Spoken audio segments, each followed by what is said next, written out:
No, no, no, no. Give it a shake. Open it really fast and lick the air. Just. Will it stick to your fork? No, it's not sticky. Nope. Ow, that was like a rock. I just hit myself in the head with a rock. Into the hole. Boink. Oh, there's fall damage, everybody. Cut me off, sir. Sir, I need it. How do I take this guy down? Not like that. What if I jump on him? Can he stop, drop, and roll? Are you bleeding, sir? I'm here to help. Are you? And if you look at what AI is doing for, for the people that are kind of losing their mind in psychosis, you end up going, okay, well, yeah, but those people are already kind of crazy, so they were already sensitive to it, and they, it could have been. But then you don't realize how it's affecting you. It looks so gross. Why question? Because look at it. That's why. It looks like, dude.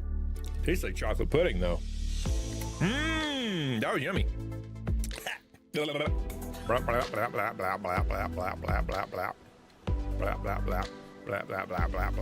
Fly again, birdie. Fly again.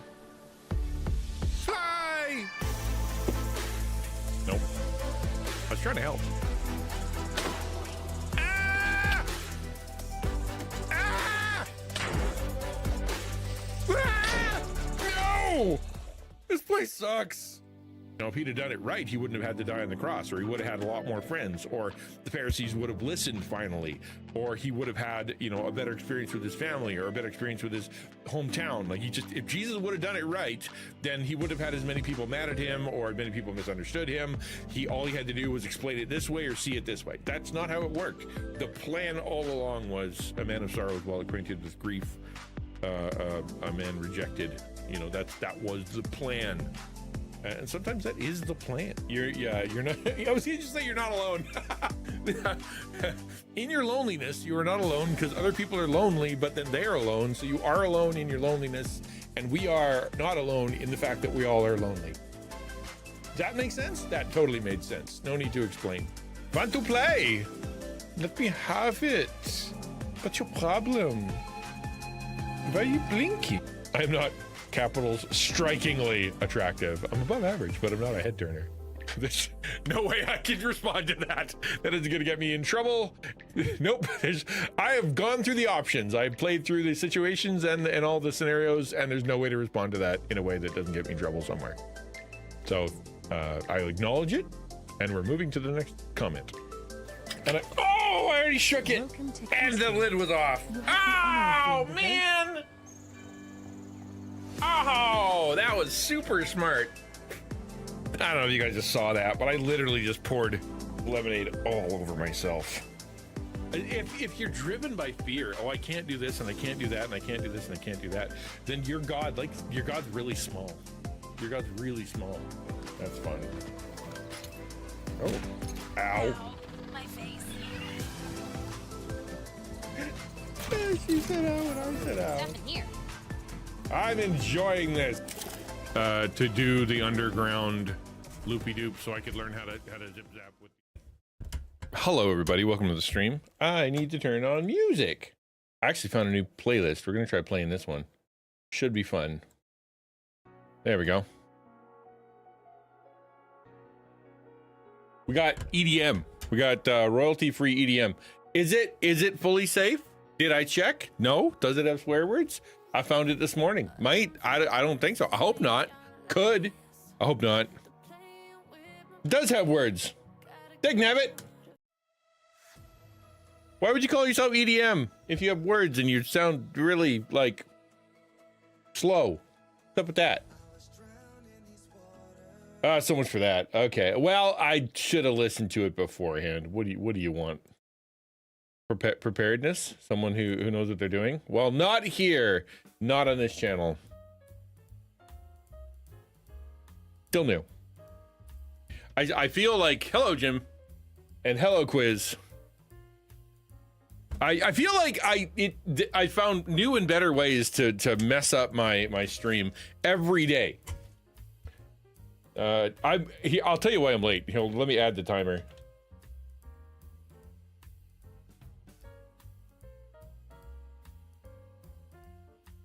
Did that work? No, it's very specific. Okay. Yeah, hey, Jim. Apparently it needs to be refreshed every time. Is that what we're doing here? Okay, sure. Why not? Okay, hello. Yes, if you look on YouTube, so what I'm doing these days is I'm trying to put stuff on YouTube. I'm using it as my socials, okay? So if you're like, where is, Ninja posting stuff? I posted it to YouTube. They have a social thing. They have like a community page. They got all the stuff you need. And so I'm like, I'm gonna do that. I'm not gonna have a Discord. Why? What's the point? And I get the point. Private conversations that are carried on and under a secure place and et cetera, et cetera. I get it, but I don't have the throughput to deal with both taco stuff and also my own Discord. Just can't do it. So I'm going to lean on YouTube. So if you're curious about what I'm doing YouTube, so if you go over there, you'll see a post that is like, this is what I'm doing this week. And and I thought I was so clever and so prepared. So I was patting myself on the back. Good boy, good streamer, first time in forever. And I had a plan. And you look on Thursday, it says this is the game we're going to play. Well, I finished that game yesterday, which threw me into a bit of a spiral.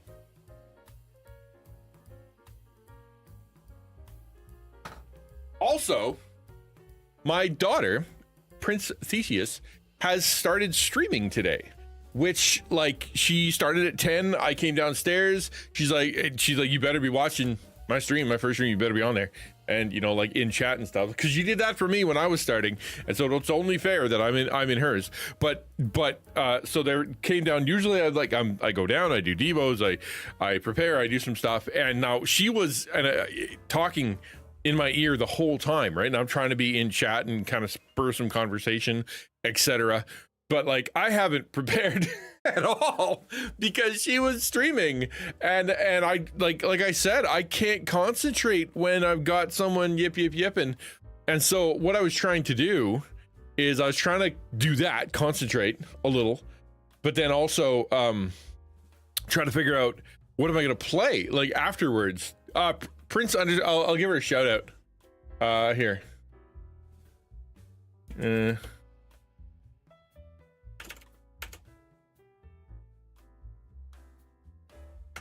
There, that should do it.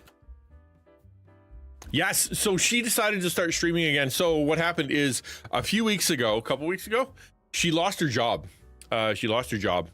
And it just out of nowhere. One Sunday night, she got a text, "We're bankrupt, don't come into work anymore." And so she's like, she worked there for 5 years or something. And so she was like, what am I going to do with myself? Well, she's going to school in September for art. And she's like, well, I could, she's like, do I go get a job? Do I try something else? Do I want to buckle down and prepare myself for art school? Okay. Maybe I'll do that. And so she's like, I'm going to try streaming. And, of course it's like, okay, go. What am I going to say? No, go nuts, have fun, stream, see what you can do. And, but if you're not, if you don't follow through and you don't do the work and you don't do, what's necessary to be able to be successful in streaming, it's not going to work. And so why don't you just set a date? I'm going to start this day. And if I'm not doing okay by this day, then I'll just, I'll stop. Her original plan was just to stream her homework online, maybe a little bit of side hustle, a little bit of something to do, a little accountability for when to do stuff, some people to hang around with. So it's a good idea. So I'm like, yeah, go crazy. And she's been working really hard on it. She drew all of her own art. She's got all, she came up with all of her own ideas. She did all of her own tech. She's doing great. And so I'm happy. Computer's lurking someone else for drops. And Twitch only counts one lurk now. Crazy, man. Yeah, they're like, how much does it work? Well, one, maybe two, if we feel like it on occasion. So yeah, you only get one. But it's cool, and she's very natural at what she does. She kept a conversation going for the last 2 hours. She's doing great. She'll do fine. I've made some notes for ways that I think she should improve her stream. We'll see how that goes. Hello, Shenanigans. But as I said, I got a little confused because I'm like, okay, what am I going to play today? And so I actually went through, and I would like probably spent the last 30 minutes just looking through the games that I have. Maybe even an hour. It might have been an hour. Like, I didn't know what I was going to do.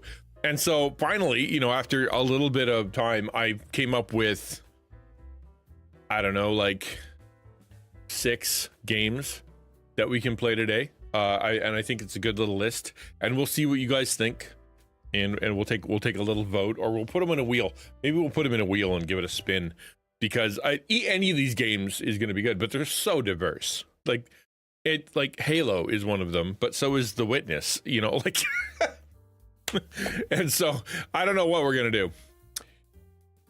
Hello, shenanigans. Hello. I think I said hello already, but still hello. Yeah, so today's just gonna be we're gonna start with watching a little video that I stumbled across about a guy who it's a little old. The video's a little old,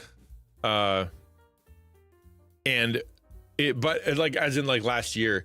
So I don't know where he's at now. But basically he did a video. It's short. It's less than 6 minutes about, you know, what it's like to you know, become a little bit successful, or what he was doing and how he did it and where his mind was at. And it was very taco, because you think it would be, well, I did this and this is my tags and then I did, you know, whatever. But it was very, this is what my mindset was. This is what my mission and my goal was. This is, you know, which is the promises I made to myself, you know, this is, and so I'm like, that's perfect.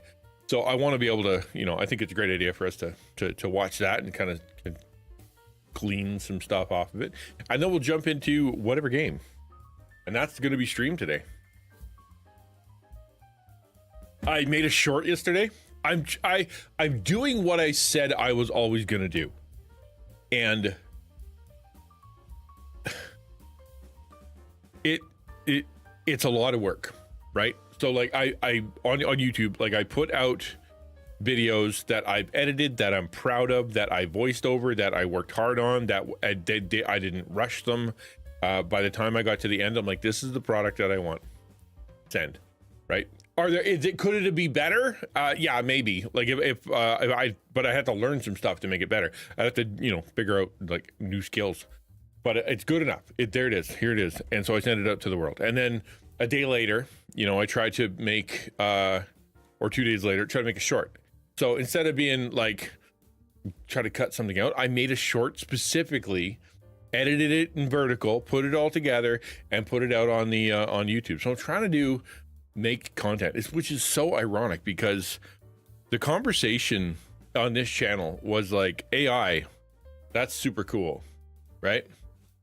And then you know, I get super into it, and then all of a sudden the artists, you know, are freaking out. I figure out, you know, why they're freaking out, so I stopped doing AI art, and now I've gone almost full circle. Well, I guess full way around, like all the way to one section, all the way to now I'm doing everything literally by hand without, you know, almost no, like there's no AI generated like art inside of it. But I use it to come up with ideas and run analytics and things like that. But it's not, none of it is art. So it's so, because I would normally use it. There's some ideas that I have that I can't find B-roll or not know what to do, but it's fine. I'm enjoying it, and hopefully other people are. It's you know, after the success of the last two, the last 2 videos that, you know, were able to get me partner and et cetera, that I thought that maybe I could put out a video and it would, all right, have a good one. I thought I put out a video and it would get, you know, it would do well, but it's kind of average for what the other ones would do. A little better than average, but still average. And so it kind of hurt my feelings, and I'm like, okay, yeah, that's a bummer, but it's okay. You gotta plug away. And actually this video, very, you know, the little bit that I saw at the beginning, like it spoke to me, where I'm like, yeah, you make a good point about, you know, kind of chilling out. So still under, so the links for Christian Ninja, like youtube.com/c/Christian Ninja still works. But the channel itself is now called Rethinking Influence. And so if you go on there, you'll see Rethinking Influence, but it's linked everywhere, so it's easy to find. and my face is on it, so you can't, you know which one it is. And the series, now we're up to six videos, I think. 5 videos? Yeah, 6 videos, but we're on the 5th episode. That's what it is. And so it's going really well. I think it's a lot of fun. But it's also something that I'm, it's weird from a spiritual perspective, right? For me, I'm like, is this how God's going to provide? Is this, is it finally our YouTube takes off and I'm able to get ad revenue, and that's like the secret sauce for how things are going to go, right? Maybe. I'm going to fix that. I'm going to fix that right now as we're speaking, because that is clearly wrong. And I'm like, is that what it is? And so I get all spun out. I'm like, oh, this is it. I finally get to be a real YouTuber, and I did a good job on my videos, and people liked it, and I got a lot of compliments.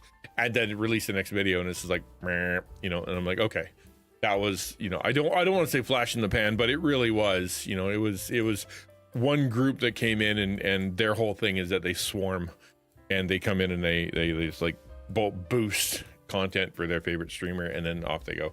But I'm fine. Called you talk about the other day. Yeah. Dude, it's I think they're good stuff, and they're short. They're easy to consume. My kids watch them and they're like, that was pretty good. Thank you for keeping it short. So it's the plan is working, I guess you'd say. At least what I want to do is what I'm doing. How is that the better way to put it? My plan of things that I want to do on YouTube is the thing that I'm doing, so I'm happy. And I know that that's not where my money's going to come from, not where the attention is going to come from. However, it has. I've actually got more people on the YouTube side watching now than I have ever before, and so like having a little bit of attention over there did help. I'm going to change the custom command for YouTube. YouTube. There it is.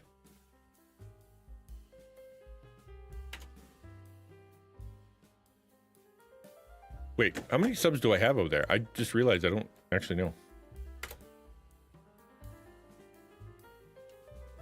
I have, okay, 2021.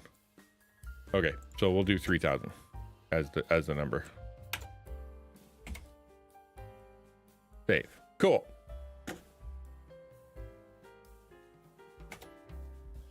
Yeah, perfect. So yeah, so what today we're just gonna watch a little video, we're gonna react to it, and then we're gonna play a game. Nothing crazy, nothing crazy. I would love it if you guys started a conversation, if you guys want to talk about anything specific, anything from yesterday, or if you guys want to talk about something else, that's totally fine. But I'm just gonna kind of run the system. We're gonna do the content. I'm trying to keep it simple, as in like, because I don't know, if you back up like a few months, I was doing like 6 or 7 ideas per stream, man. Like I, like react to this and react to that, and write this and teach that, and like tons of stuff. But I'm trying to keep it fairly simple, but otherwise I'm gonna burn myself out. I didn't sleep well somehow. I felt like I did. I slept all night, I think. Then I woke up tired, and then I was distracted, and then my daughter's streaming, and I'm like, okay, cool. But now I've gotta come up with just trying to be able to stream myself, and it felt weird. I just feel a little off, that's all. No big. It's not bad. There are definitely days I've been offer. How about that?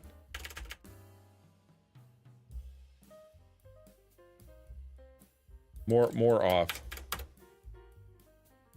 I do too. It's a lot of fun to especially if they're a good video, right? If it's a video that kind of speaks, like I said yesterday, I wouldn't call myself a reaction channel on here. Like when you use the term reaction channel, it's often used derogatorily, in that it's like, well, you're not making your own content. You're just using other people's content and then nodding along. Well, I'll take a video that's 6 minutes long and we'll talk about it for an hour and a half. So like, is that reaction content? Technically, but it's not like I'm not adding value to what we're watching. I'm not just sitting there stealing someone else's content. So I think it is it's different, Okay, let me fire it up over here. Boop. There we go. There you go. Commentary. That's the word. It's not just, yeah, it's transformative enough, but it's also like I'm using it as a jumping off point, right? It's like, it's not that I'm just going, yes, that was a good point. I also agree with that. We talk about a lot of stuff, and it all kind of starts with there. It's nice to have a prompt. I'm using it as a prompt. But yeah, commentary is a better word. So we're gonna watch this. Essentially, it is a guy who has seen a little success. I think his video is from last September, and he had maybe September 2024, and he's kind of talking a little bit about where his head was at. And I think it's important for us as content creators to understand getting our head right before we jump into this thing, right? So if you guys want to interrupt, by all means, but let's jump into this and see what he has to say. About 5 months ago, I did something I've been thinking about for a long time.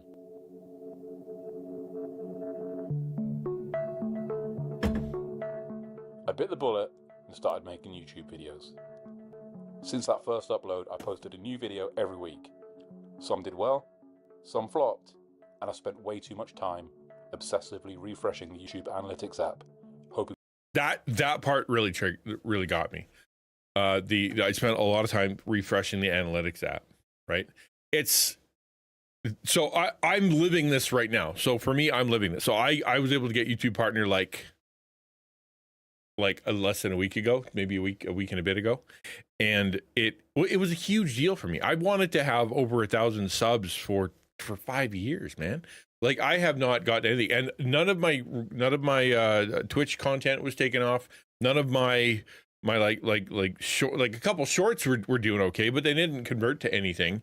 And so to actually have a couple videos that people came in and watched that actually got caught up in the algorithm and did some stuff, was really exciting for me. And so I released the next video, and I'm like, hopefully that, is good and well received. And it was received by the same people, and it did okay.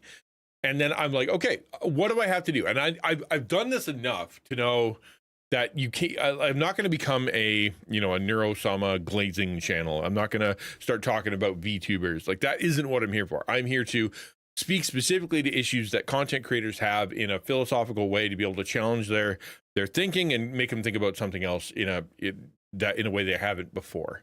That's the mission of the thing. It's literally rethinking influence. That's why it's called that.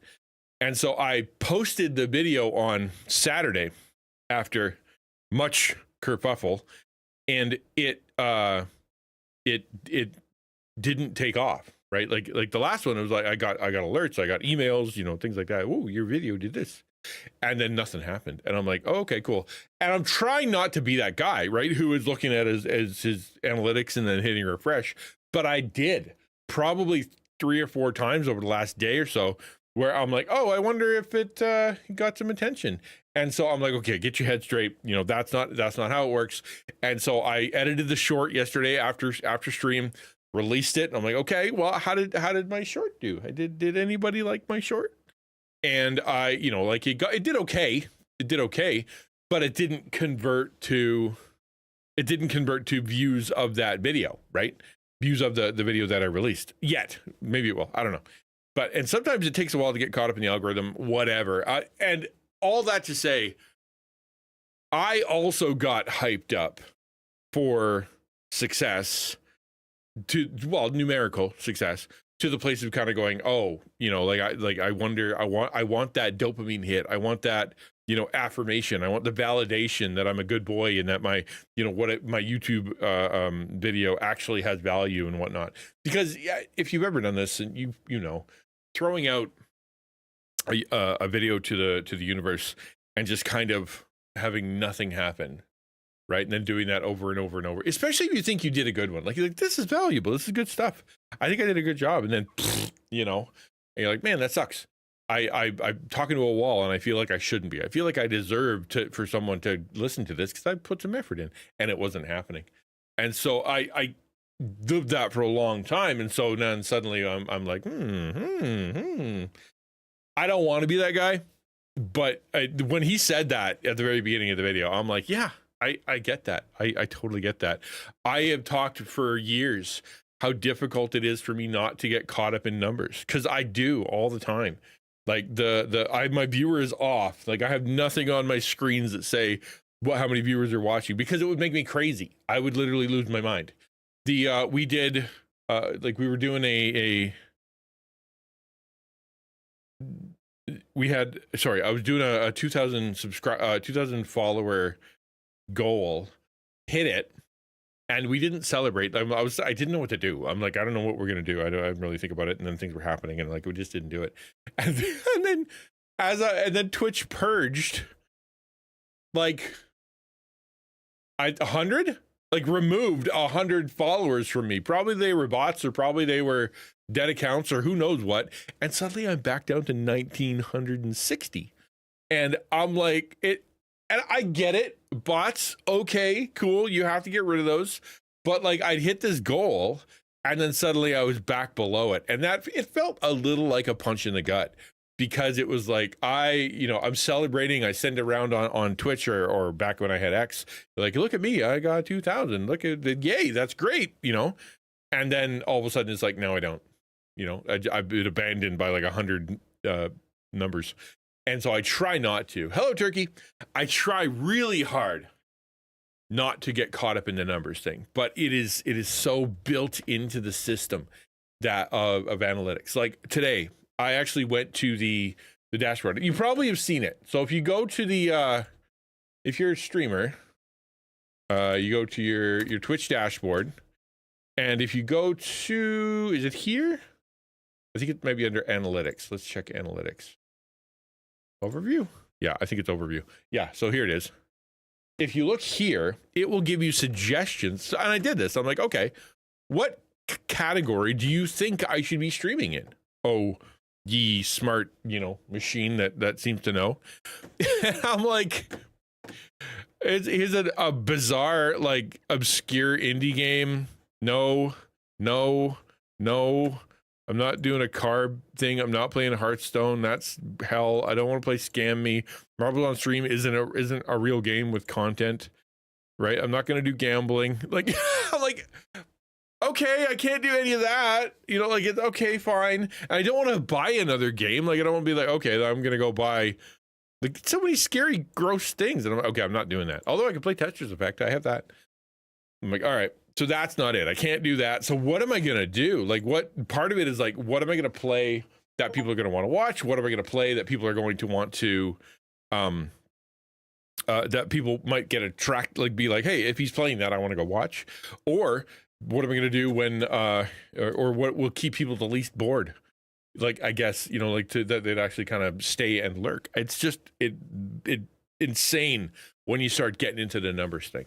And so I really appreciate him kind of starting with that, the admission of going, I was checking the algorithm all the time, checking the analytics all the time. Videos. Since that first upload, I posted a new video every week. Some did well, some flopped, and I spent way too much time obsessively refreshing the YouTube analytics. Can I ask a question? Does anybody know what these little numbers are on the side? Oh, that's vidIQ. Oh, I don't have vidIQ installed. Does anybody use vidIQ? Sup, what is up, Shock Trooper? That was hard to say. Sup, Shock Trooper. That is a tongue twister. So, I don't know if anybody has vidIQ. I don't have vidIQ installed. Maybe I should. I had it installed. I just didn't understand what it was telling me. App, hoping for that breakthrough moment. I watched so many videos from new YouTubers trying to understand how the algorithm works, and quickly realized everyone's experience is wildly different. That's also an extremely, you don't have enough videos to bother. So vidIQ it's like a private system that does stuff in the background. Like it analyzes what keywords are working. It analyzes what titles are working. It analyzes what thumbnails are working. It analyzes your bid compared to other bids in the same kind of genre. Like it's meant to be like an analytical explanations for really like laser focusing your stuff to get exactly what you want. Like that's what it's for. So like if you like, I don't know how to get attention on this, well, what are people putting in? Like what kind of thumbnails are they using? What kind of tags are they using? What kind of titles are they using that are getting attention? I'll go figure that out. That's what it's kind of for. No, more like having a marketing expert sitting in your pocket and kind of going, yeah, you're going to want this kind of title. You're going to want to use this many words. You're going to want to use this color on your on your thumbnail, you know, things like that, you know, just kind of like really tweaky stuff. But yeah, what did he just say? I watched so many videos from new YouTubers trying to understand how the algorithm works and quickly realized everyone's experience is wildly different. Yes, that. So that is a really important thing, especially for new content creators, to be able to go, you know, I want to replicate others. That is super anti-taco, right? Like what we do at the Alliance for Creative Outreach is try to teach people out of that. You know, I want to have success, therefore I'm going to go and copy this person, therefore I'm going to, you know, vidIQ, right? Use all these tips, tricks, and tools that I'm able to, so I can get, you know, into the algorithm and stuff. And that is, to me, that's like step 8, right? That's like way down the road. All that, you know, what tags should I use and what titles and how do I make a great thumbnail? Because if you start with that, I'm going to watch how to be successful on YouTube before you have any idea why you want to be successful on YouTube or what content you want to make on YouTube. Because I know there's a ton of people out there. It's the same with every channel, right? Like you ask every Christian streamer and you know, like, what do you want to, why are you here? What are you doing? And it's like, well, I just want to be you know, I want to be online and, you know, be a place where people can hang out in a safe environment, you know, and you know, maybe we can talk about important things. And I'm like, yes, that's great. But why would I come to you? Like that is the next question, is why am I going to come to you? There are 17 billion people doing that. And like, what makes you special? What makes you different? What do you bring to the table? What do you offer that nobody else is offering or less people offer, or they are doing, but you're doing it better? Like, what is that? And 99% of the time, you just get a blank stare. Like they haven't even thought about it. They're just like, well, if you know, me online playing X game while being Christian and nice equals my content, right? And I was like, well, no, those are all reactions too, right? Those are all like, well, the reason that you have all these things going, the reason you're on this platform, the reason you're on this is because you have a plan, you have a mission, you have something to say. And the best place to say it is YouTube. And the best way to say it is through live streaming. And the best way to communicate that and to help people, you know, whatever you want to do, whether it be sell a product or you know, teach them something or bring them together or help them get a resource, like whatever that is, the best way to do that is in this place and with this content, and this is where they are. And so that's why I play this game, or that's why I make this content, or that's why I draw, because that's the environment I want to make, and that's the people I want to attract, and that's how I want to attract them. All this happens after you've said, this is what I want to do, right? This is what I want to do. I want to serve people in this way. I want to share my life in this way. I want to educate people in this way. I want to, you know, inspire people, or I want to or entertain people this way, because that it's meaningful to me. And the same journey as everybody else, right? So I went and I spent all my time looking at analytics, and then I freaked out, and I was like, okay, cool. I want to be, you know, what are the successful people doing? And he's like, it's all over the place, right? He's like, nobody's the same. And that's true. You can't replicate other people's stuff. And it comes out of nowhere. Like there'll be a channel where somebody's working out and just kind of talking to the camera in 5-hour videos, and it blows up. And you're like, well, that doesn't make any sense.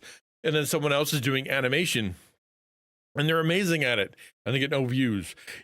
Some of my favorite VTubers that I've looked at can't get much attention, even though they're amazing at it. And then you're watching some other people that have 2,000, 5,000, 10,000 viewers or whatever, and they're barely interacting.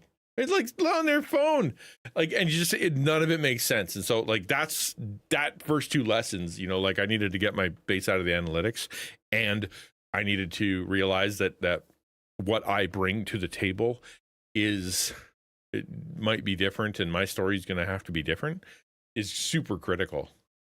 And yeah, that stuff really does kill. I think it's fun, but it's only fun after you've figured all the rest of the stuff out, like all the tweaking and all the parameters. Yeah, like it's if that's where you start, you'll go nuts, because it's like a moving target. It's so hard to figure out. But at the same time, not at the same time, but if you start with, this is what I want to do, and this is why I want to do it, and this is the stuff I want to make, then later down the road, you're like, well, I'm going to try to tweak, you know, like what's the best tags to use and what's the way to do a better title, and maybe I'll do some A/B testing and, you know, things like that in order to try to, you know, squeeze a little bit more out of it, just to be more professional. I think that's appropriate, but it can't be where you start. So I thought I'd share my journey. Right on the cusp of becoming monetized, this is my time capsule from this point in my YouTube journey. Who knows, maybe I'll revisit it someday if I'm lucky enough to hit 10,000 subscribers. Let's just check real quick. He's got 25,000 subscribers right now. Oh, he did another one. My journey to 10,000 subscribers. Let's watch that next. That looks okay. Let's watch that next. After we watch this, I didn't know he did that. Cool. That's even better. Hello, Hannah. I'm naturally an introverted person. I love spending time alone on woodworking projects or going down endless YouTube rabbit holes. Who isn't? Does anybody know any content creators who don't self-identify as introverted? Like there are some. Like there's obviously extroverts out there, obviously. But I tell you what, most are like, well, I like being by myself, and you know, like I have a couple friends, and you know, it's never it almost so rarely I'm an extrovert and I just need to ooze, you know, stuff onto video. I think you almost need to be an introverted type person. What's up, Doc? In order to be able to sit there quietly and edit for long periods of time. Because if you had friends and you were energized by people being around, you would go crazy during the editing process because it takes so long and it's so boring and it's so repetitive. Yeah, you're up early, time for school, get ready. Over the years, I've watched countless small creators grow their hobby-based channels, and the idea of giving it a go myself started to take root. Now, people who know me wouldn't expect me to start a YouTube channel, so I decided to do it quietly, without telling. Isn't that interesting? So, people who know me, I didn't tell anybody, right?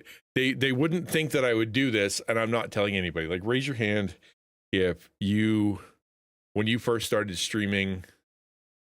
Yo, Bill. Yeah, how is everybody? How are you all? If you didn't tell anybody, you know, if you were like, I'm just gonna do this, and I'm just gonna see what happens. I when I first started, I told obviously my immediate family. They needed to know. But yeah, I didn't really jump into telling folks what I'm doing it for at least a couple months. And then I'm like, okay, if I'm going to be doing this full time, I need support. And that's where I started to talk to people. But even then, I got a lot of, you know, who cares? You know, that's not what I'm interested in. You know, can't do anything with that. And so like, it's so devastating, man. First day of school. Let's go. Let's go. You get to go at 10:30 though, right? Are you there early today or late today? Like it's so hard to tell people. So I started Twitch. I told some Twitch friends, but I didn't tell IRL people for over a month. I was doing it during my early morning quiet time. Yeah, exactly, right? Yeah, just be. Yeah, it's not a shameful thing. Oh, you're back to normal time. Okay, good for you. It's not a shameful thing to do content. It's just I say it this way. It's like a little piece of your soul going out there. Like whenever you stream or whenever you release a video or whenever you're actively pouring your creativity or something into that content, if it's any content worth anything of any kind of value, it's going to have a little bit of your soul in it.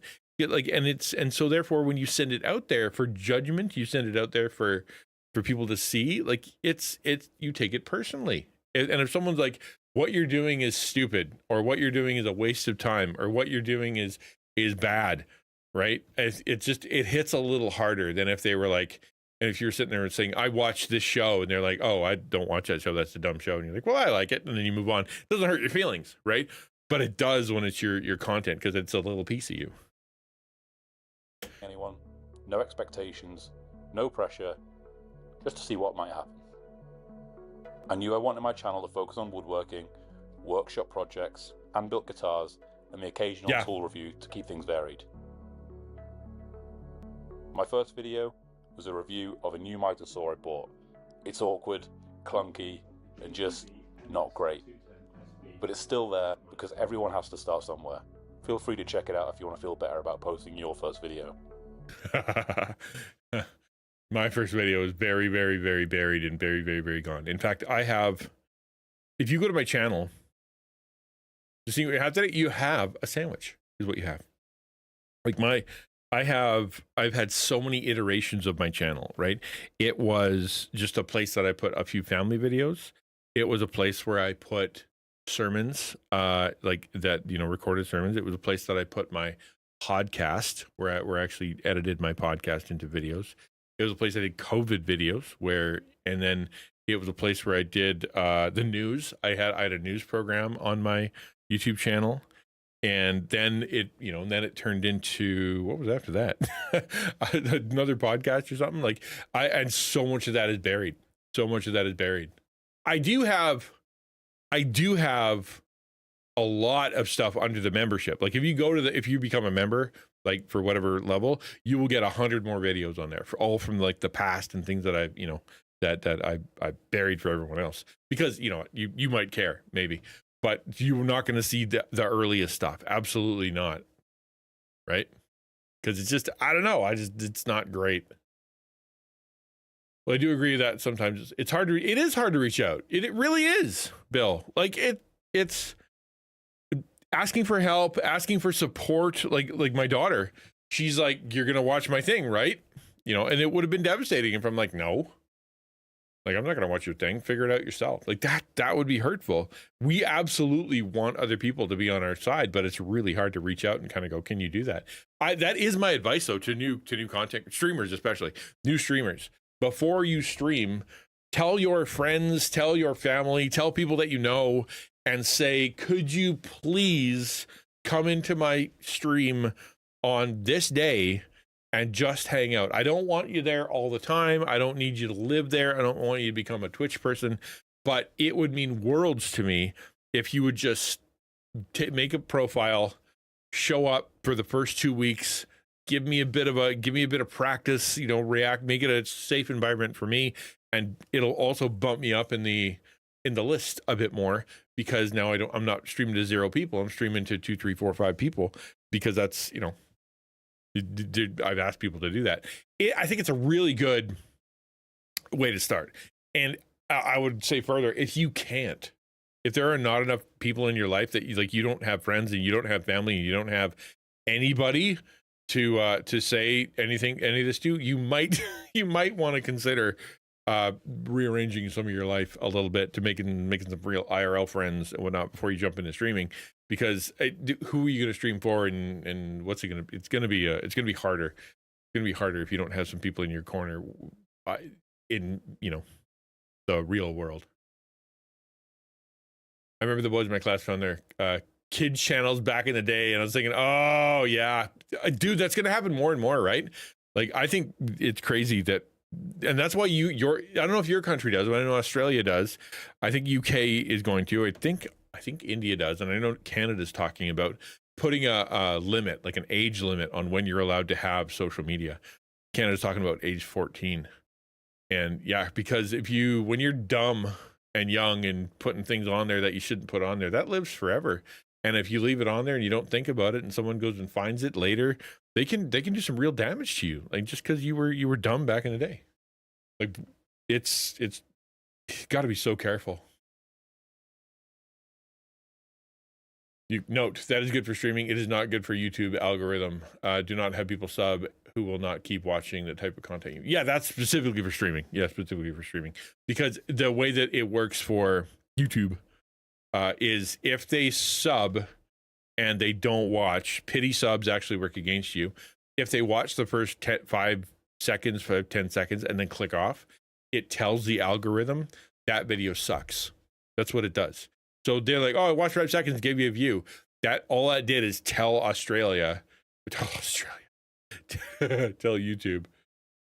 YouTube that the video isn't worth watching. It's so bad that people leave it 5 seconds, and then it buries it. Like, pity watches on YouTube need to be all the way through. Goodbye. See you later, Ninja. Man, what? See you later, Duck. I'm Ninja. What is happening in my brain? Australia's 16. Yeah, that's what I thought. I shot it on my iPhone with a built-in microphone and minimal editing experience. As an introvert, putting myself out there felt like a huge leap, but I hit publish and nothing happened. Views. Yeah, that's. I'm so glad. I'm so glad he's really walking through how it felt. Right, YouTube's run by Australia and Duck and Ninjas. Right, my brain is pudding right now. I told you guys I didn't sleep well. Yeah. So he's, and then I posted it and then nothing. Right, it can be so hard. It, like I said, Theo is. She's streaming right now. She's streaming right now. Like, if I could probably pull up her stream. Let's see. Yeah, Prince Theseus Twitch. Yeah. So no, probably not. That probably needs to be typed in. Like, she's currently on. Oh, she's currently on a break. But this is hard. Jumping into content, jumping into for the first time, who are you going to tell? And I said to her, like, she's like, I'm ready. I have my, stream prepped. I have my chat channel awards. I have all my stuff. And I'm like, so you say you're ready, but have you told anybody you're streaming? Right? Have you told anybody you're streaming? And the answer was, well, not really. I'm like, then who's going to show up? Who do you think is going to show up to an account that hasn't streamed in 3 years and that it just kind of shows up? Like, who's going to come? And she's like, well, someone should come. Like, well, maybe, but you better start telling people. Have you told your friends? And why haven't you told your friends? Well, I'm just kind of waiting on it. Like, and because it's a big deal. Insert Twilight Zone team. True enough. It's my brain is completely just making things up right now. But yeah, isn't she good? Isn't she good? Look at that. She's so good at art. She's good at arting. Will she art for me? No. Have I asked many times? Trickled in. No likes. No comments. It was honestly a bit of an anticlimax. But I kept going. After watching it. And this is that, but I kept going is important. And there are a lot of content creators. It's good to see you, Justin. Hello. Thanks for coming by. There's a lot of content creators out there that will post once or twice and won't see success.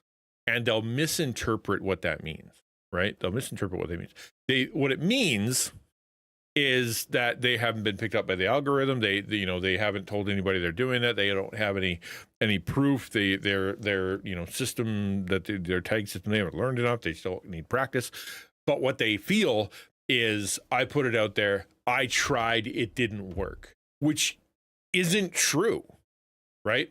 The system isn't designed for you to pop a video on there and then it'll just tell you whether your video is any good. That's not what it does.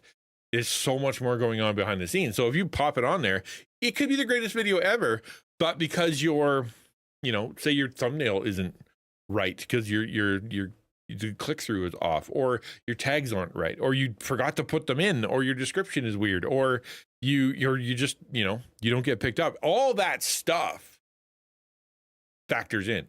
So if you walk away like, well, I tried, I put on 2 videos and nothing happened, you have to keep going. You absolutely must keep going. The only way for the system, literally the system, right? Like the system, whether it is discovery on Instagram or whether it's discovery on YouTube or Rumble or TikTok or any of it, the only way it works is if you post consistently. And that's why they talk about consistent posting, not only because it's a good habit, because you'll make better videos, because you have to start making videos or you have to start making content, but because that's literally how the system works.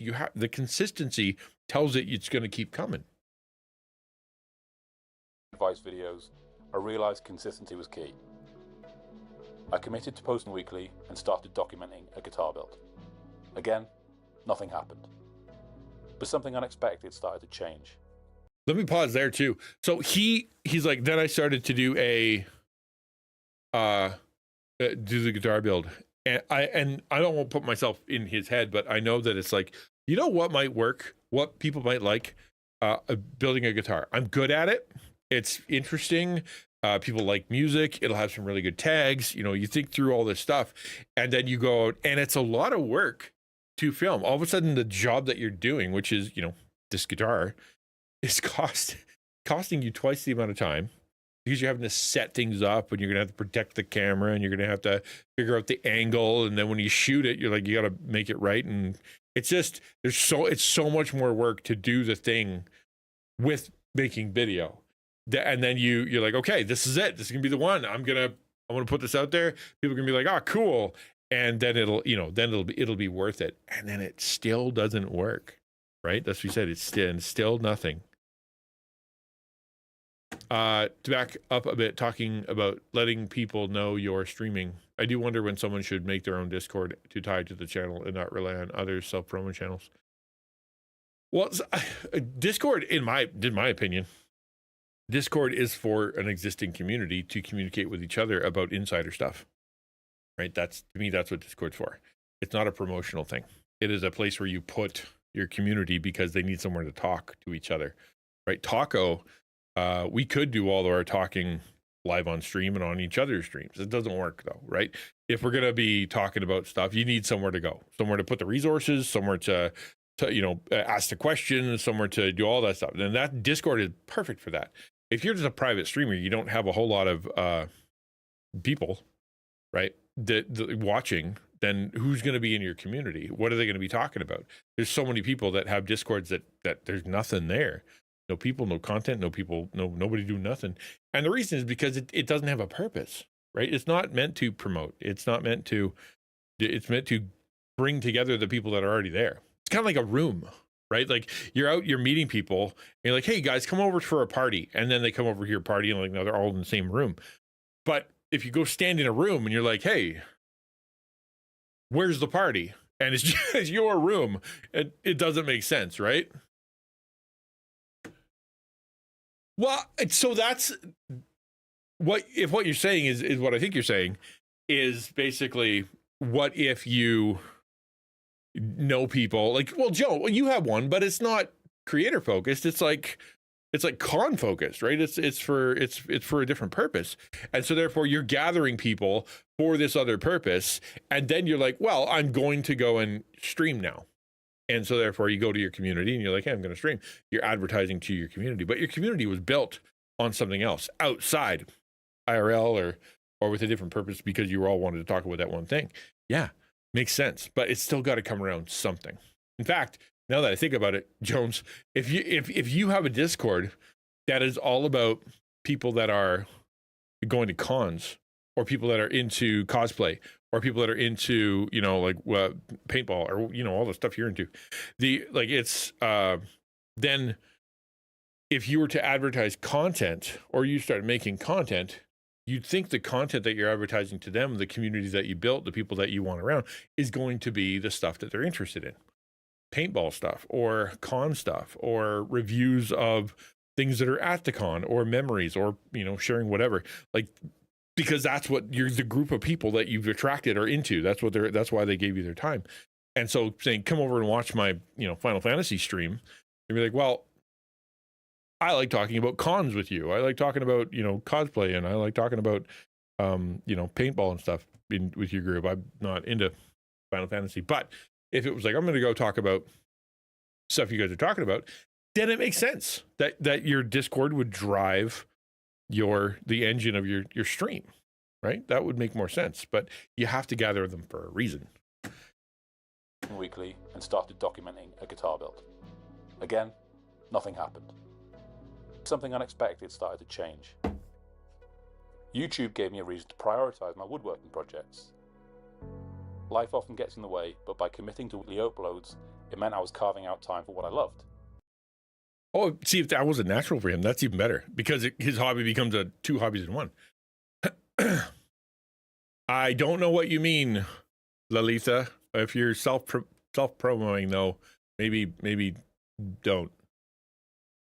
I don't think self-promo channels are really helpful. Only a few people. Yeah, dude, I don't know.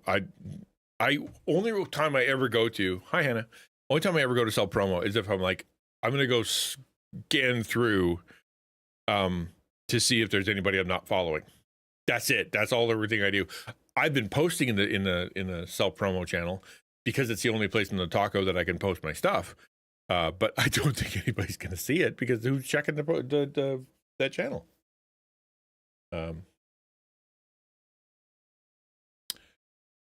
Call you Henny? Yeah. I don't know. Mod, can we get a Lalitha, if you're gonna be here, let's talk about the stuff that's on screen and the stuff that we're talking about and not talk about your YouTube channel. If you want to talk about YouTube and you want to talk about, you know, like the content creation, that's what we're here for. Today is about content creation. But if you're here to sell promo, then that's not what we're doing. So if you have a question about your YouTube channel or like you want to talk about that, great, for sure. But not, you know, just we're not like go look at my YouTube channel. We're not doing that. We're doing talking about content creation, right? Okay. So yeah, cool. He's got 2 hobbies in one now. Nice. Yeah. Of course, building things for a channel comes with challenges. Time in the workshop, editing, voiceovers, thumbnails, it all adds up. But I stuck with it and eventually things started to pick up. Yeah, that's what I was saying, right? Everything is now takes longer, right? He's got, like, how do you get a top-down shot? Well, he's got to go find some kind of rig, some kind of something, be able to hold the phone so he can hit the go, so he can do the thing. You know, he's got to mark out where the frame is, so he's inside of it. And he's got to take that footage and he's got to go edit it. And he's got to make sure the lighting is right. Like, all that stuff is nothing to do with the guitar. And then you go, you know, it's like, well, that took an hour and a half because it took that long to set up, you know, like that one little scene. It's a lot of work. It's a lot of work. So I think you have to enjoy it. That's the thing. If you don't like editing videos and you don't like shooting videos, you don't like messing with camera stuff, and you don't like trying to figure out all the, you know, the fiddly bits, you're not going to like, you're not going to like video editing. You're not going to specifically like YouTube or doing videos for TikTok and stuff. You have to like the process. You can't just like the result. If you're like, well, I do it so that I can get attention. I do it so I can get, you know, brand deals. I do it so I can get popular. I do it so I can get money. That's all stuff that happens, you know, as a result. You have to like the process. A lot of the content people that we talk to or that we listen to are like, here's how to do it, and here's how to do it, and this is what you got to do, and this is what you got to do. I think they presume that you want to make content, that you want to talk about camera stuff, and you want to talk about lighting stuff, and you want to figure out editing techniques, and you want to argue about the best transitions, you know, as to what you should do, and like, because why would you be doing it otherwise? But I wonder how many people are either streaming or taking or making videos that actually don't like the process. They're just doing it, and then they're frustrated because they're not successful. I think that's going to come out in your art. I think it is. The views came first, then the comments, then subscribers. Slowly but surely, people began finding my videos. Oh, let's go back.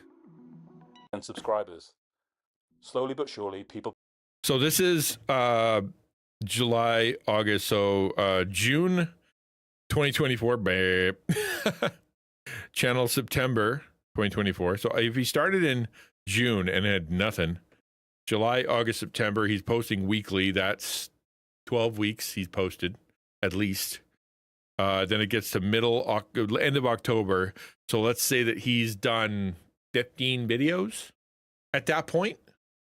So he's done 15 videos per week, shooting, lighting, editing, putting them on there, trying to get better at it, trying to figure out his system, get a little bit better equipment, get a little bit better timing, you know, figure out some stuff, read a couple comments, you know, make a couple tweaks before something happened. And that something that happened, let's go back to where's his number? Let's take a look. First, then the comments, then subscribers. So that's views. So that's 300 subscribers, right? So by October, at 16 weeks in, give or take, he's got 300 subscribers. That took a long time, right? That took a long time. So that's at least 16 videos. That's at least how many hours does it take to make a guitar and then shoot it? Like that's not inconsiderable. Slowly but surely, people began finding my videos and enjoying them. You could also say slowly but surely, I started making more enjoyable videos. Right? That's part of a way to say it too. Is slowly but surely, I started to make videos that people like more because I got better at it. I figured out the timing. I watched back some of my videos and was like, oh, I could have fixed that. I could make that a little bit better. And so I started making better videos. I think both probably happened at the same time. One turning point was when I tackled the project I've been putting off for years, building a new workbench. The pressure of weekly uploads pushed me to start, and I turned it into a series. There you go. See, I'm going to do this. I have to do this anyway, as in make content. I have to make content. What am I going to make? I just did a guitar. What's next? What's next? What's next? Well, I said I was going to make a workbench. I guess that's going to be content. I think there's nothing wrong with that, right? Like, because they're coming to watch you work on the thing. You just need some excuse of something to make. You don't have to like make it viral and make it go crazy with it.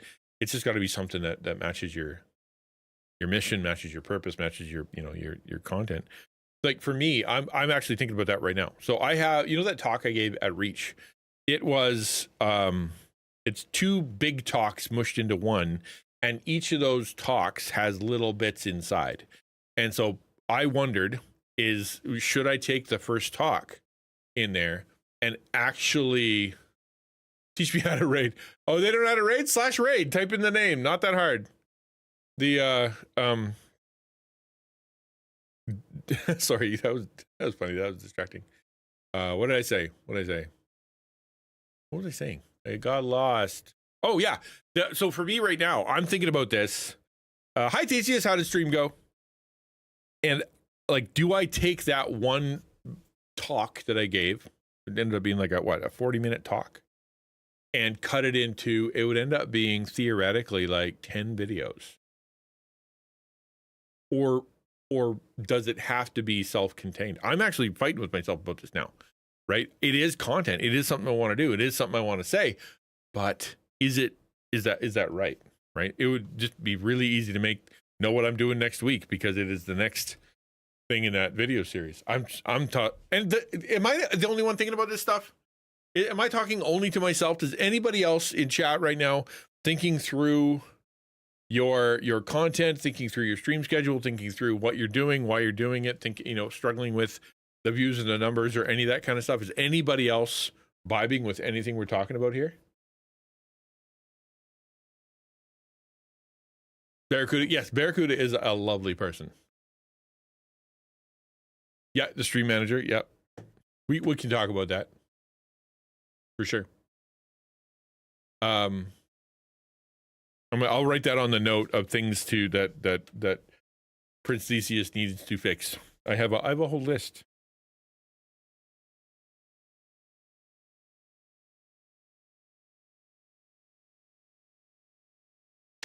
All right. Okay. If not, then I'll keep talking to myself. Each week, more people tuned in, and their supportive comments get me motivated. By this point, I'd started to relax into my style. My voiceovers became less serious, pretty unlike this one, more self-deprecating, and viewers seemed to connect with that. Then, out of nowhere, my first video got picked up by the algorithm. See, that's super interesting. As I was doing this, my style shifted. And my style, no, dude, I can't think today. You should hear some of the sentences coming out of my mouth earlier. My style started to shift, and it shifted into me being more comfortable and being more myself. And then people, then when people picked that up, they thought it was more interesting. There's a lesson in there, right? I agree that there are different kinds, right? Different kinds of styles. Like if you go look at my stream, usually high energy, usually nonstop talking, usually me yelling. I yell for the 4 straight hours, right? The whole time.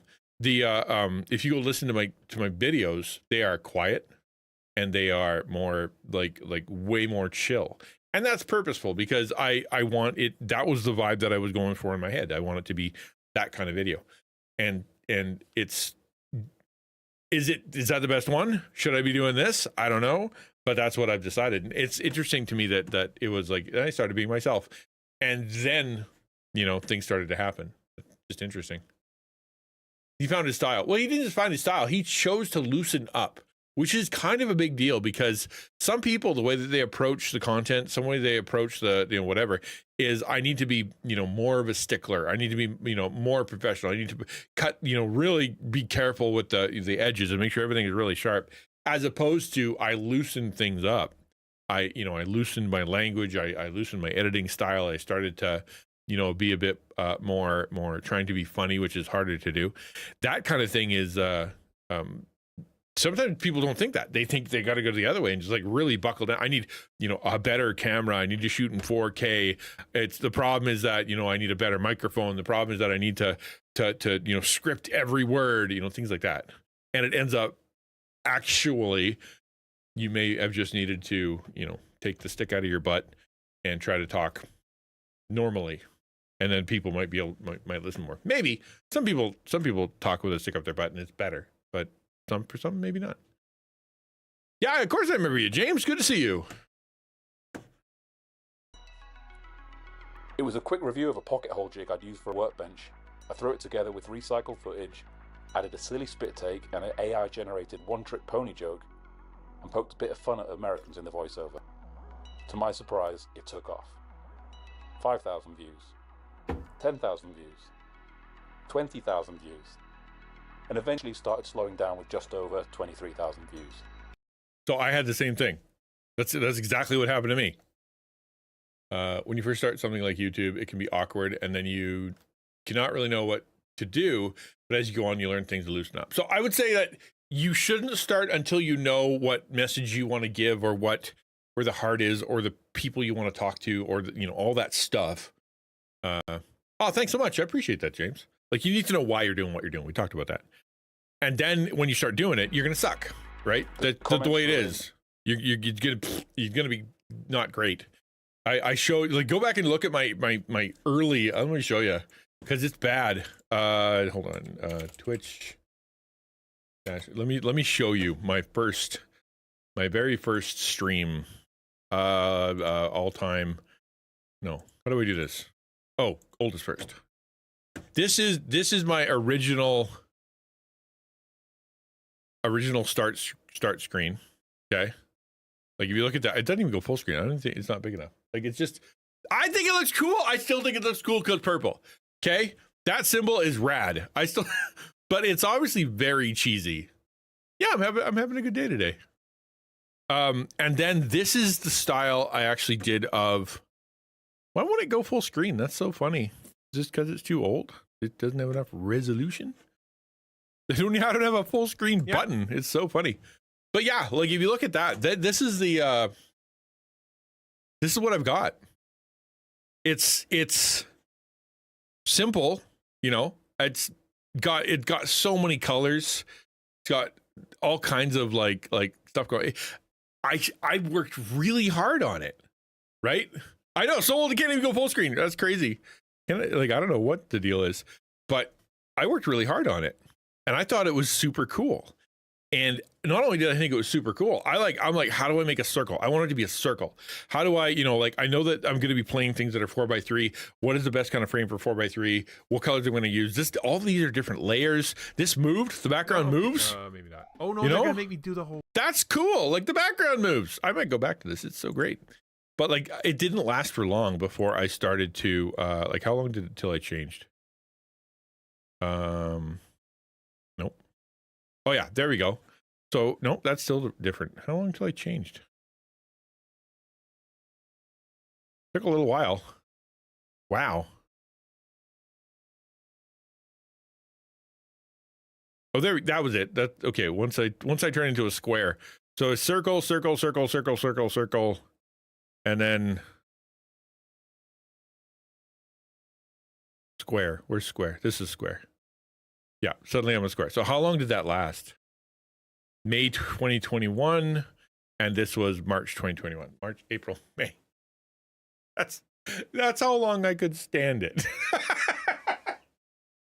And then like, I changed so much because I can't get comfy with what I'm doing. I'm not saying that's a good thing, but I am saying that as you do whatever your content is, your style is going to change, your comfort level is going to change, your what you think is good is going to change. All your old ideas are going to be down. That's why I tell people, don't spend a bunch of money on your overlays or anything when you first start, because within 2 months you're going to hate them. And that's just true. You're going to put them all together, and then you're going to stream for a little while, and you'll be like, well, I don't know why I made chat look like that doesn't work. I don't know why I put the alerts there. I don't know why my camera's over there, that's not working. What the heck. And you'd be like, I need to fix this because this system isn't what works best for me. So you're going to change it. And so if you locked yourself into a $60 whatever overlay set, that's kind of a waste of money, because now you're either hampered by having to work with it, or you're gonna have to buy another one. Just do something free, figure it out for a couple months, and then figure out what you're gonna do. Same thing with this, right? It's like there's so much money he could pour into this, but he's choosing, I don't know if he is, but it still looks like his phone. It doesn't look like he's changed cameras at this point. So he did it right. 20,000 views, and eventually started slowing down with just over 23,000 views. The comments flew in, mostly light-hearted. My subscriber count jumped. Turns out not taking yourself too seriously works. After that, other videos began picking up momentum. So yeah, the not taking yourself too seriously, but also being comfortable on camera. I said this in a previous video, your anxiety is going to carry through the camera, is going to carry through the content, and people are not coming to the stream or your content or your video so they can feel more anxious, right? People are normally looking for something that is going to entertain them or educate them or calm them down or be friendly. And so if you're oozing discomfort, then that's the vibe you're going to put off, and people are going to be uncomfortable, right? Uncomfortable. So that comfort level, when he's like, and I started, no, it's a hot dog. So this thing is going to stop on a dime. This is a very cool system. That comfort level is a secret, right? So watch this. It's pretend it's a finger is what you're supposed to do. I tried replicating the pocket hole video's success with a table saw review, but it didn't take off. What? Lesson learned, YouTube will humble you quickly. So there is a saw out there. That's not what I expected. There's a saw out there that if it touches flesh, there's a super really hard spring-loaded bar, and it's got an electric sensor or some kind of thing. And if it even a hint of your body, it will stop, so much to the point where you won't even have a scar, right? That's how fast it'll stop. Maybe have a little, but you're not going to lose a finger. I thought that's what he was testing. Right? I thought he was just killing a hot dog. All right. Content, right? Nothing is guaranteed. Still, I stayed consistent, and after about 4.5 months, I finally hit 1,000 subscribers. As I'm recording this, I'm currently about 600 hours away from the magic 4,000 hours that you need to join the YouTube Partner Program. So that happened to me overnight. That was something that I worked on my channel and used my channel and changed my channel for. The channel was started in 2011. I posted my first actual video that wasn't just a home thing in 2014. I've had probably 5, maybe 6 series on there that have come and gone, and I never got past 650. I don't think. I definitely never got past 700. That's how many? About 650, right? If you look at my analytics, let's see if I can do this. If you look at my analytics for the last months, I don't know, content overview, right? So it's blah, that this is views. Obviously, this is views, and so that's how long I've been on. I have been on YouTube since before Google bought it, right? That's how long ago it was. So this here, like that's the day, right? And so you look at subscribers, it went from there. So in that 241, that still wouldn't have been enough, I don't think, because at this point I had, oh, that's increase. Hold on, let me go to the lifetime. It's gonna be gross. You're gonna hate it. Yeah, that's so just nope. Oh, that's adding subscribe. How do I do this? How do I find audience? Maybe. I can't remember what the button is, but there's a way to find out how your, monthly audience. There you go. Let's go lifetime. Actually, we don't see, there's no audience. None. All the way back here. Nah. And I get my first subscriber, I guess, there. So let's go back to August 14th, 2007. Custom, August 14th, 2007. 07. Apply. If you see the fluctuation, right? Like it's pretty crazy how fluctuated it is, because it means it goes up when I make something or whatever, and then it just down and then up and then down. Like it's just the views are bad. And then all of a sudden last week, right? Last week it just pops off. Whoops. And now I'm partner. And I mean, like, there's January 15th, that's January 24th. And subscribers, I'm there's 240, there's boom, I'm partner. I now have 2,200 subscribers all at the same time. And it's like, well, that's cool. But there was years of trial and error before that ever happened. Years. And I mean, I've been posting VODs and editing videos from my stream to be putting on there consistently throughout my career. Like it just was never something people wanted, or it just wasn't. I don't know. It wasn't good. I thought, and the thing is, oh, maybe it's my YouTube channel is broken. Maybe it's the problem with my YouTube channel. But it wasn't. It is. It was, I wasn't making good content. The link in the about isn't working? I'll take a look. Monetize the channel. Just use this one. Starting a YouTube channel is a slog. Most channels take over a year to hit 1,000 subs and 4,000 watch hours, and it's a ton of work. Planning content, filming, editing, and of course stressing about analytics. But it's been worth it. I've learned so much, prioritized my hobby, developed new skills, and connected with people who enjoy my sketchy techniques, self-deprecating humor, and tedious jokes. As I approach this first milestone, I wanted to reflect on how far I've come. Maybe I'll make another video if I hit 10,000 subs. That might take 10 years, or 10 weeks, you never know with YouTube. For now, I'm focused on improving my workshop, making better videos, and trusting the process. What do you mean it doesn't work? Oh my word. It's supposed to. Alrighty then. I'll fix that too. I was assured my old links would work. If you're thinking about starting your channel, here's my advice. Just start. You don't need everything figured out. Be yourself and do what you love. How many times have you heard that advice? Right? How many times? Thank you. I can change it. Thank you. Yes, thank you. Appreciate that. How many times have you heard just start?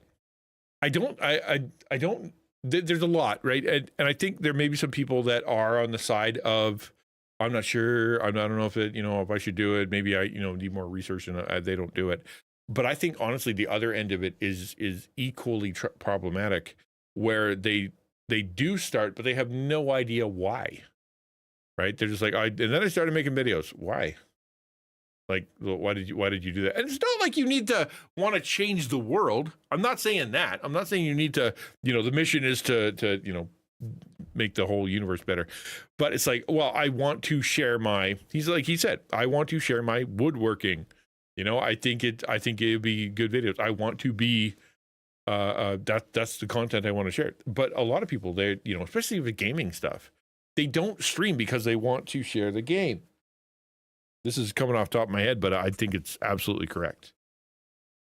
a lot of streamers, a lot of content creators don't stream the game because they want to stream the game. They stream the game because it is the easiest content that you can make. Yeah, and they're not really passionate about it. It's just something that they do while they're hoping the channel takes off, or while they're hoping a viral moment happens, or while they're hoping that something, because they think that the game is going to lead itself to some kind of views, as opposed to actually giving two hoots about what they're playing, right? It's a that's the thing, right? But it's a vehicle for what? Like, who's in the car?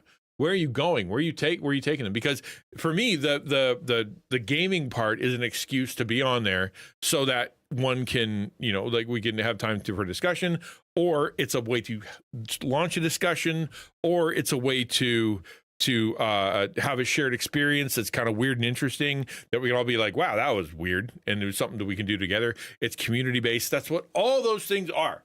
They're designed like that. I game for a reason. That's why the games are all over the place, because it's different kinds of experiences. But if you don't know why you're gaming, or you just like, well, I like gaming, like, that's not enough reason to record it for the world. Why do you want to do that? And why do you want that game? And why is that game important to you? Like, what are you even going to talk about? Like, I think that is, like, he's talking about just start. I honestly think that part of it is not just start, but like, maybe figure out why you're doing what you're doing. Trust that the right people will find you. It might take time, but keep going. If you're one of my subscribers and you've watched through to the end of this video, thank you. Normal tomfoolery will resume very shortly. All right. So this is his 10,000 video thing. So this is going to be really interesting, because he just did his 1,000. How long is it in between? I forgot. Did I check? This is 1 year ago. So actually, it was fairly quick, because he did his. That's the going viral. How far down was it? Where are you? Oh, there. Yeah, that's the one we just watched. Okay, so there it is. So that's 1 year ago. Does it give you a date? About I don't 5 know if it months gives you a ago, date. I did something up. No, not really. So how many videos are in between? Let's put it that way. Where are you? Just start. Where's the just start? There it is. So 1, 2, 3, 4, boom. Okay. So this video he did got 901,000 views. So he did a just start video with 901,000 views. And then he's like, he doesn't show the date. No, apparently not. Well, maybe it does, but we know that he's doing it weekly. So it was 1, 2, 3, 4, 5 weeks between I got 1,000 views, or I'm almost there, and I have now 10,000 subscribers, not views, subscribers, right? And yeah, that one went off, right? So here's the next one, 10K. Here's the next one, 3.5K, 7.8K, 4.5K. So he's back to his normal numbers, right? All his numbers are very, very normal. And that's the same throughout when he started, right? Like, he just, so this is very familiar, because I have the exact same thing. If you look at, you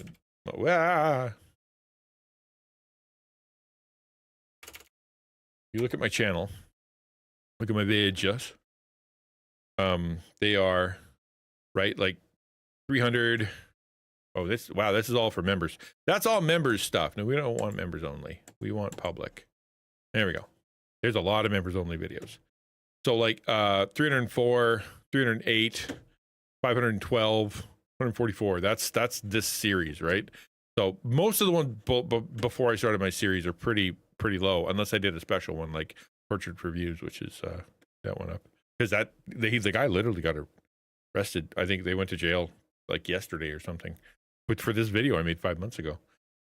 Justice system takes a long time. Anyway, so yeah, so I do big numbers on 2, and then back to normal. So he did something similar, you know, big number, and then back to normal. Okay, so I want to see what his next advice is after this. That sounds, or at least his reaction to it, because that sounds really interesting. When I made this video, I really wasn't expecting anything. But as is often the case with YouTube, progress happens when you least expect it. I've been on YouTube about 6 months and I just hit 1,000 subscribers. I promised myself I'd post a video each week, but my videos are project based in and around woodworking and guitar building. They take time to make. That week I didn't have time to create a brand new video, so I spent an hour or so jotting down my thoughts on my YouTube journey so far. I cut it together with clips from my previous videos and I posted it. I managed to squeeze out a video and fulfill the promise that I'd made to myself, and I get back to normal the next week. That's a dangerous precedent to set. No, I don't disagree with him, right? I don't disagree with him, but when you do that compromise for the first time, it's, oh, okay. You know, like, I have to put out a video. This one isn't my normal videos. This isn't really what I usually do. This isn't, you know, like, but you know, it's a video, right? Yeah. Sometimes you have to totally get that. Sometimes you got to throw those out there. But you got to be careful with them, because then you can start being like, oh, I did the video. It's crappy. It didn't edit it properly. I didn't do the voiceover this time. I just kind of threw it out there. And then you taint your collection, right? Your not your legacy, but like the stuff that your people come over and all of a sudden they're like, what was with that video? That was kind of trashy.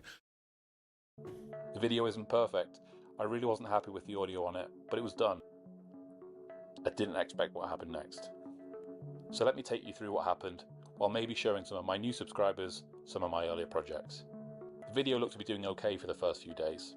Nothing crazy, but it was in line with my previous best performing video. Then all of a sudden, after a few days, it got picked up by the algorithm and started being promoted. Views rocketed, comments were streaming in from all over. It's a great thumbnail too. Like let's make sure that you appreciate that his thumbnail is, oh, where are you? Like these thumbnails, you look at them here, it's like, here, look, it's a wooden table. Look, it's a wooden table. Look, it's a saw. Look, it's a saw. And now you've got a guy, right? Really well shot in 3D. Like he's got his head is in front of the stellar.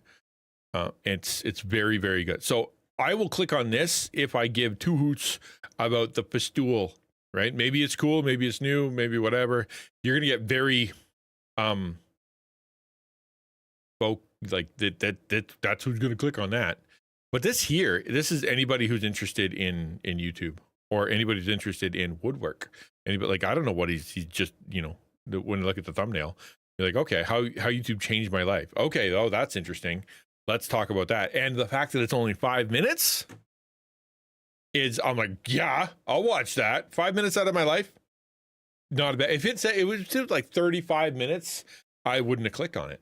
I wouldn't have, because I don't want a whole story. I'm sitting there eating breakfast, man. I just want to watch something that's content creator related over breakfast. And that was perfect. Yeah, more people who aren't even woodworking, right? But then you go back and you're like, okay, there. And now he's sitting on his workbench again. Interesting that his choice is to use the exact same thumbnail, right? Literally the exact same thumbnail. He's got similar font, and he's throwing the magic red arrow in there because you got it, right? But this is a much better thumbnail. Much better thumbnail. What I would, if I was him, and this is, I would have kept, if he was going to keep the exact same thing, just change the words, right?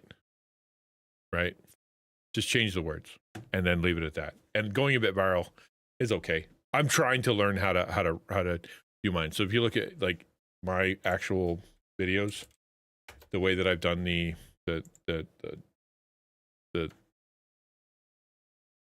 is the style that I've chosen. Okay, so it is. I'm gonna put a color burn on them. See if I can a bit bigger. No, come on, don't help Windows. I just want to do it myself. Boink. Right. So this is the style that I want to do, which is, take a picture of that, like something relatively adjacent.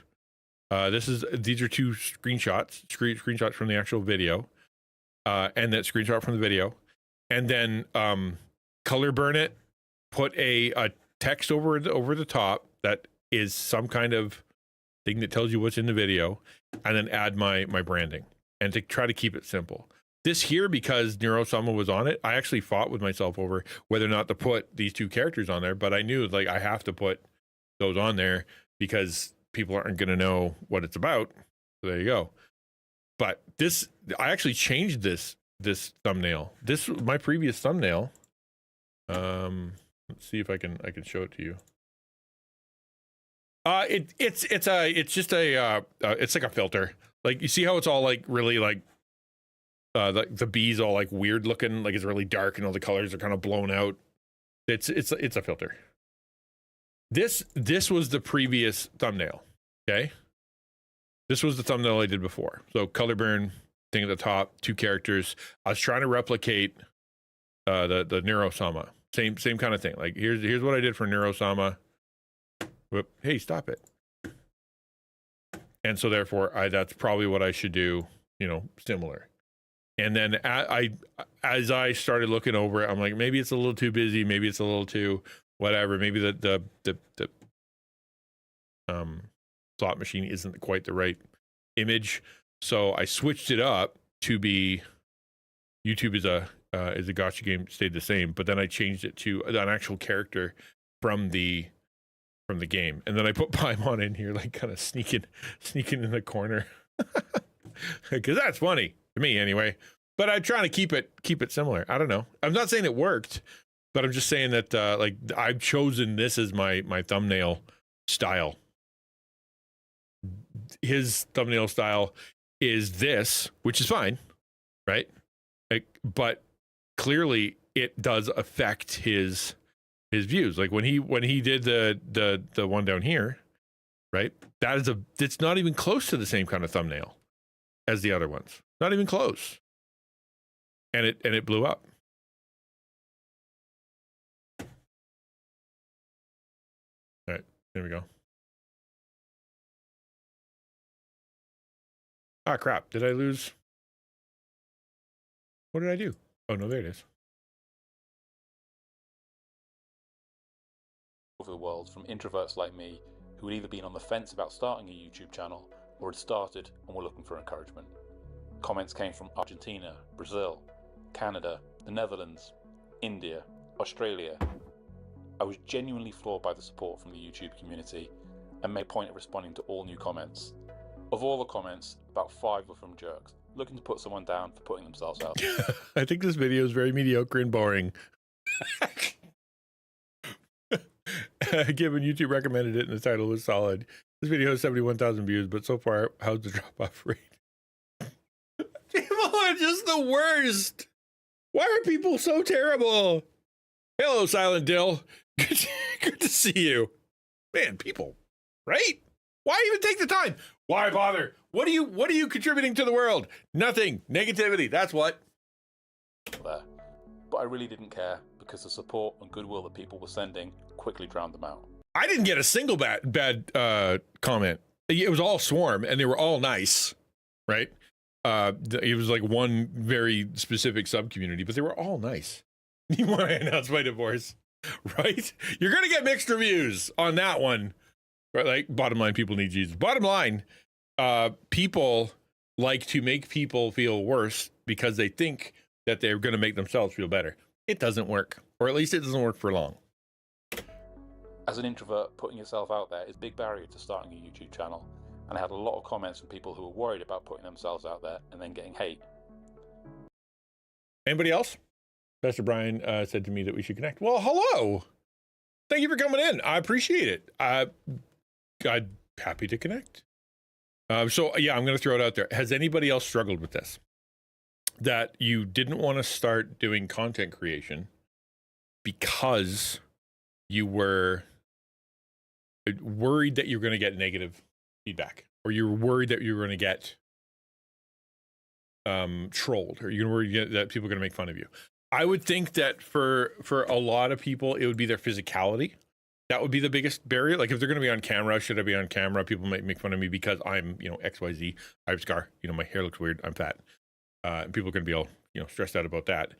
But yeah, well, that's what I'm saying, right? The no camera thing helps. That's but also like there could be mean people. Have I had mean people? I think I'm too stupid to know if they're being mean. I think that's part of the problem. And you can ask my mods. Go ahead and ask Ukulele or Samus, because both of them, I have other mods, but that they've been here the longest. I guess Jones is also here. But if you look at, hello, Curly Fit Gamer, good to see you. If you look at when I respond to comments and they're trolls, I don't think I get it. I really don't.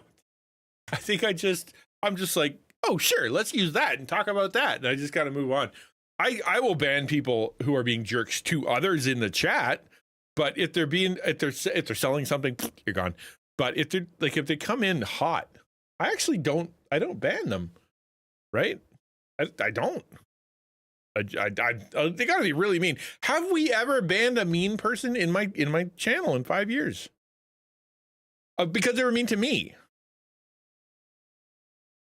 I don't think we ever have. Which tells me a lot, because there are a lot of people out there that have talked about hate raids. They're talking about, Hannah, right? Exactly. Bald, disabled, scarred, overweight, all that stuff, right? You have targets that people can hit. I do too, right? I got weird hair and big body and whatnot. Like, there are our targets, but like, okay. I don't remember any of them, but I'm sure that does keep some people. I would say, if that is something that you're struggling with, you're thinking like, man, people might be mean to me. Just so what? I get that there might be some people out there that are mean, but my experience online has been 95%, 98% positive. Truly, like, support and care and humor, and I'm laughing and crying together and telling stories together and meeting people and going down to another country and hugging the people that are on the street. Like, it's all been so positive. The only people that annoy me are the ones who come in and try to sell something. That's the only ones that really pester me. Like, don't come in and sell stuff. Come and say hi. But yeah, no, it's been overwhelmingly positive. And so if there were some, and I think to the point of Ukulele, right? If there were some people who came in and they were like the worst, we don't even remember them. It might have been, maybe it was bad that day or whatever, but like we were talking about yesterday, what was the topic we were talking about yesterday when I was saying that what an alien I am? You were, the people in chat were like, yeah, we're really worried about this part of personality. And I'm like, I don't have that because I'm odd, whatever it was. But it had something to do with like self-worth. And I'm like, I don't really worry about that too much. It's not something that comes up. And that could be why maybe I'm just, too thick to know I'm being insulted. But also, it's so positive.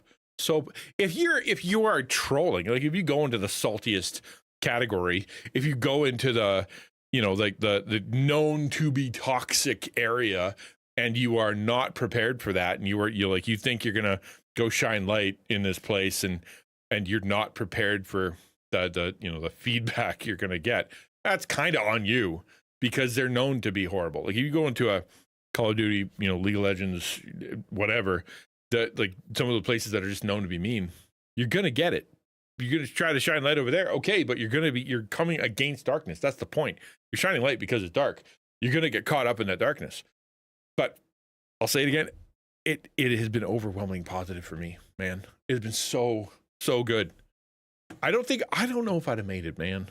If I had a real job, like as in like a job that I had to go to, that it wasn't flexible, and that I had to go to like 9 to 5 kind of thing, with the stuff I've been through in the last 5 years, I don't know if I'd have made it. I need you guys, your encouragement and stuff like that. You literally probably saved my life. It's no, I don't think that's an exaggeration either. The good far outweighs the bad. It does. Surprised how quickly you stop caring about petty comments. Yep. Don't let it be a barrier. In the video, I mentioned that I just hit 1,000 subscribers, and I wanted to record my thoughts at that stage of my journey. And ultimately, I said this. As I approach this first milestone, I wanted to reflect on how far I've come. Maybe I'll make another video if I hit 10,000 subs.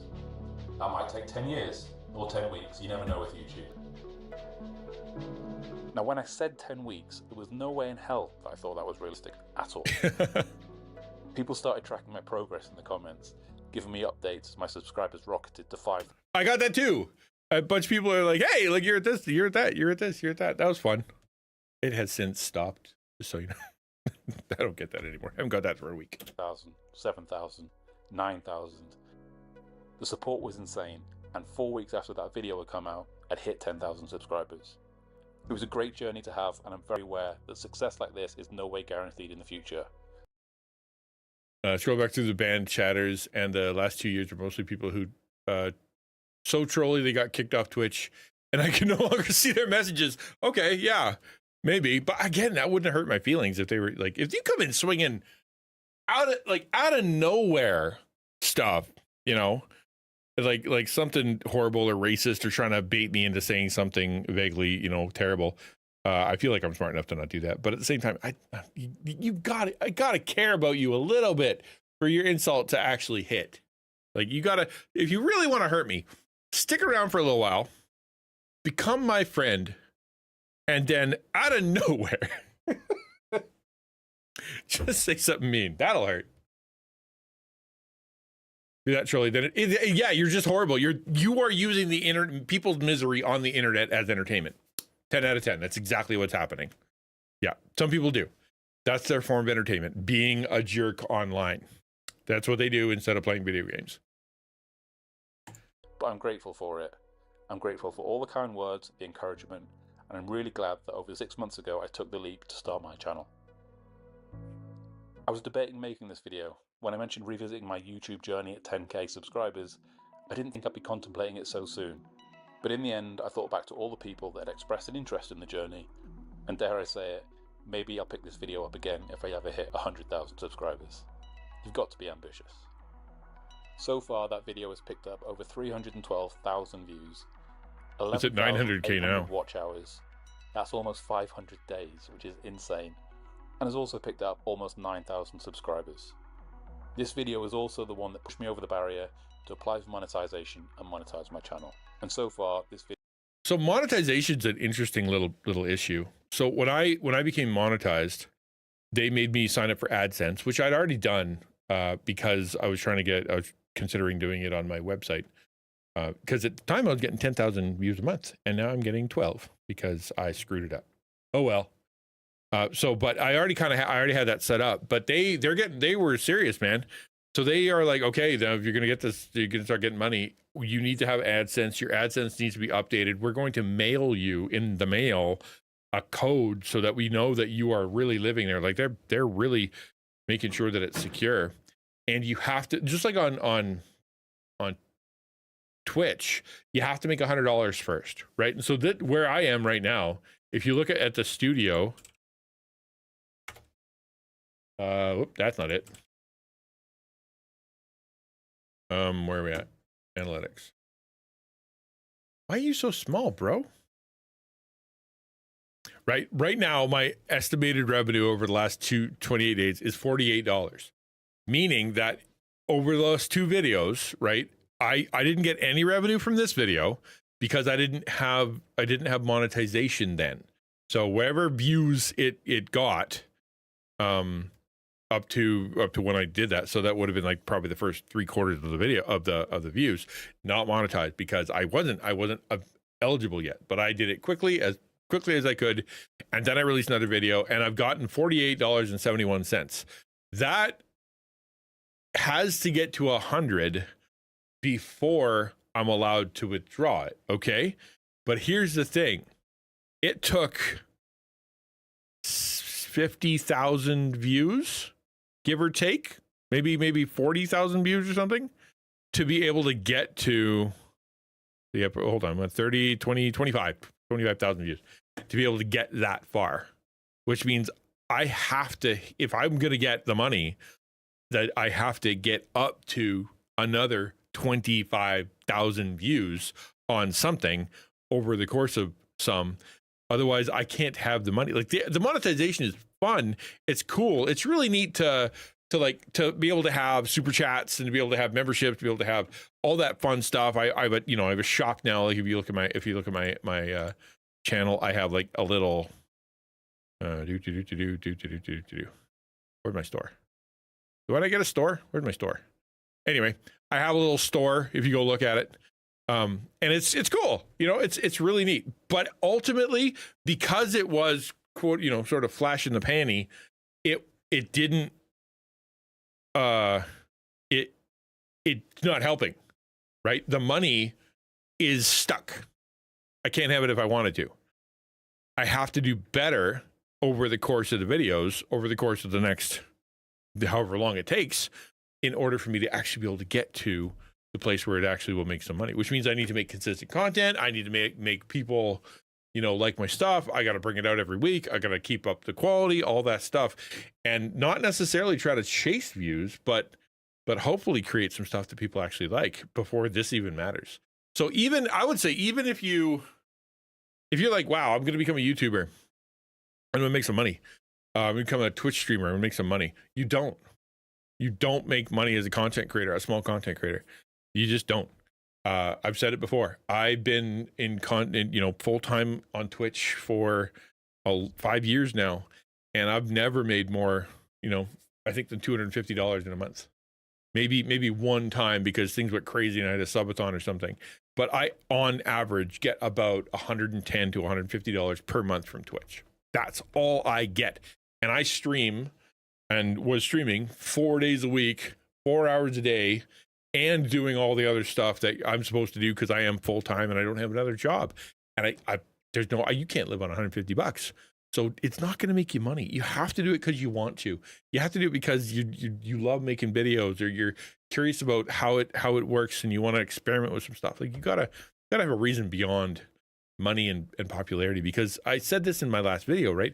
If your joy and your self-worth and your sense of meaning and your sense of purpose is tied to the YouTube algorithm, or tied to, like the discovery on your Twitch channel, or how many people you've got, you're going to be miserable all the time. Because even if you get a spike, woohoo, I'm the best, that spike's going to go away. And you're going to be like, oh, I posted another video, it's not that good. Apparently, I'm the worst. You're going to, like, your emotions are going to go along with your analytics.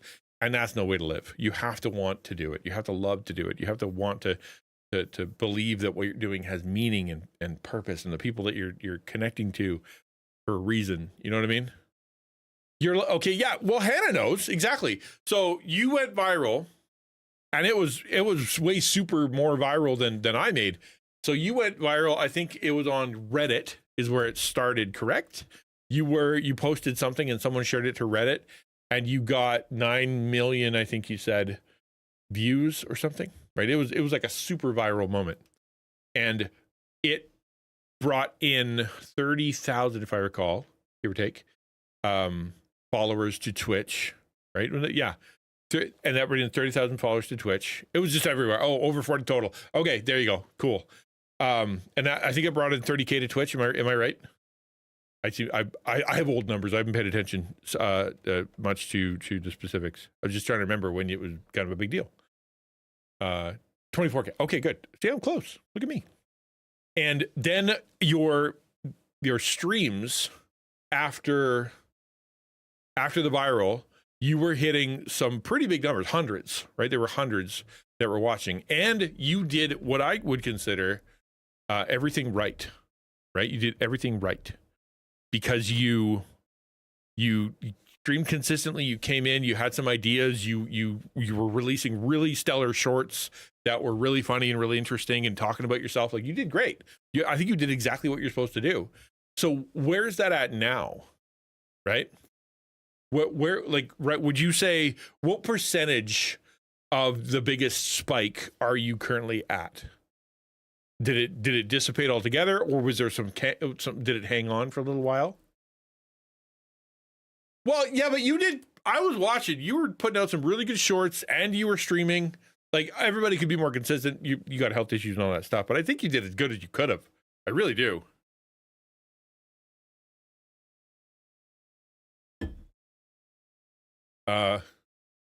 All right, have a good lurk. But like, what percentage would you say of that viral moment is left over as consistent viewership, right? Because if you go look at the comments on my last 2 videos, they're all from the Swarm, and there's a lot of them that say, I'm going to stick around for your stuff. I like your other videos. Those are kind of cool, but my other videos didn't spike, right? Like, I didn't get 1,000 views on my other videos. The ones who stuck around and subscribed, I got 2,200 subscribers. I posted a video and still only got, 300 views. That means that the people who subscribed, the video came out and they haven't watched it, which means those subscriptions, are they meaningful? I don't know. Like, it helped me out. It made the algorithm see my stream. It gave me more people on live. So it is something. It's not nothing. I'm glad for it. But ultimately, that big spike, that big moment, right? It doesn't, like, it didn't make everything different, right? It didn't make it. Yeah, exactly. Well, that's what I'm saying. It's not 0, right, Barracuda? Like, it's not 0. But I didn't get 2,000 views on my video after getting 2,000 subscribers, right? That didn't happen. And I don't think it's a bad video. I really don't. I think it's as good as the one that came before. I worked just as hard on it. It's just not about Neurosommer, not about a specific thing. Well, it's about YouTube, but still. I'd estimate that for 2 weeks after, I was roughly 30 to 50 CCV. Now I'm about 10. First stream was 200. Okay. All right. So there you go, right? So even those viral moments, I would say, are very cool. But you can no gotcha beacon, right? True enough.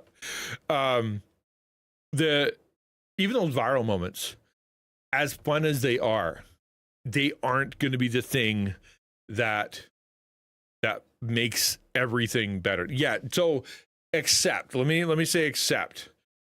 Neurosom is a great example of a streamer. Well, Vidal is an example of a streamer who Vettel. He will raid anybody, right? He'll raid little streamers, he'll raid medium streamers, he'll go raid because he just likes their model, or you just, whatever. And then that person will get a huge dump, a huge spike of viewers, right? Just a bunch of viewers, a bunch of followers, a bunch of stuff. It usually goes well, as in, like, it's a positive experience, it's really fun, things happen, hooray. And then it, peters out or whatever. Some people freaked out. It did freak out. There was one time where they came in and the person said something, or they had some weird art, or I don't know what they did, but the Swarm was not happy with it. And some of the more rabid members of the Swarm decided to, get really not great on that VTuber. But overwhelmingly, it's usually positive. And they've launched careers, right? So theoretically, it could stick around on Twitch specifically, if you are consistent and you have a decent product and people stick around and you're at the right time of day, like after Neuro's done and that's when you are, then I can see people wanting to come over to you for sure. But I would still say that maybe, the viral moment that you're kind of hoping for still isn't enough to make the biggest difference, right? It's not going to, it usually I would say isn't. Yeah, it didn't work for everybody, nor could it, right? Like, even if you had 10,000 people watching, and how many times is he rated? How many different people? All 10,000 aren't going to go to all of them. It's just not how that's going to work. Video has brought in just short of £760 in ad revenue.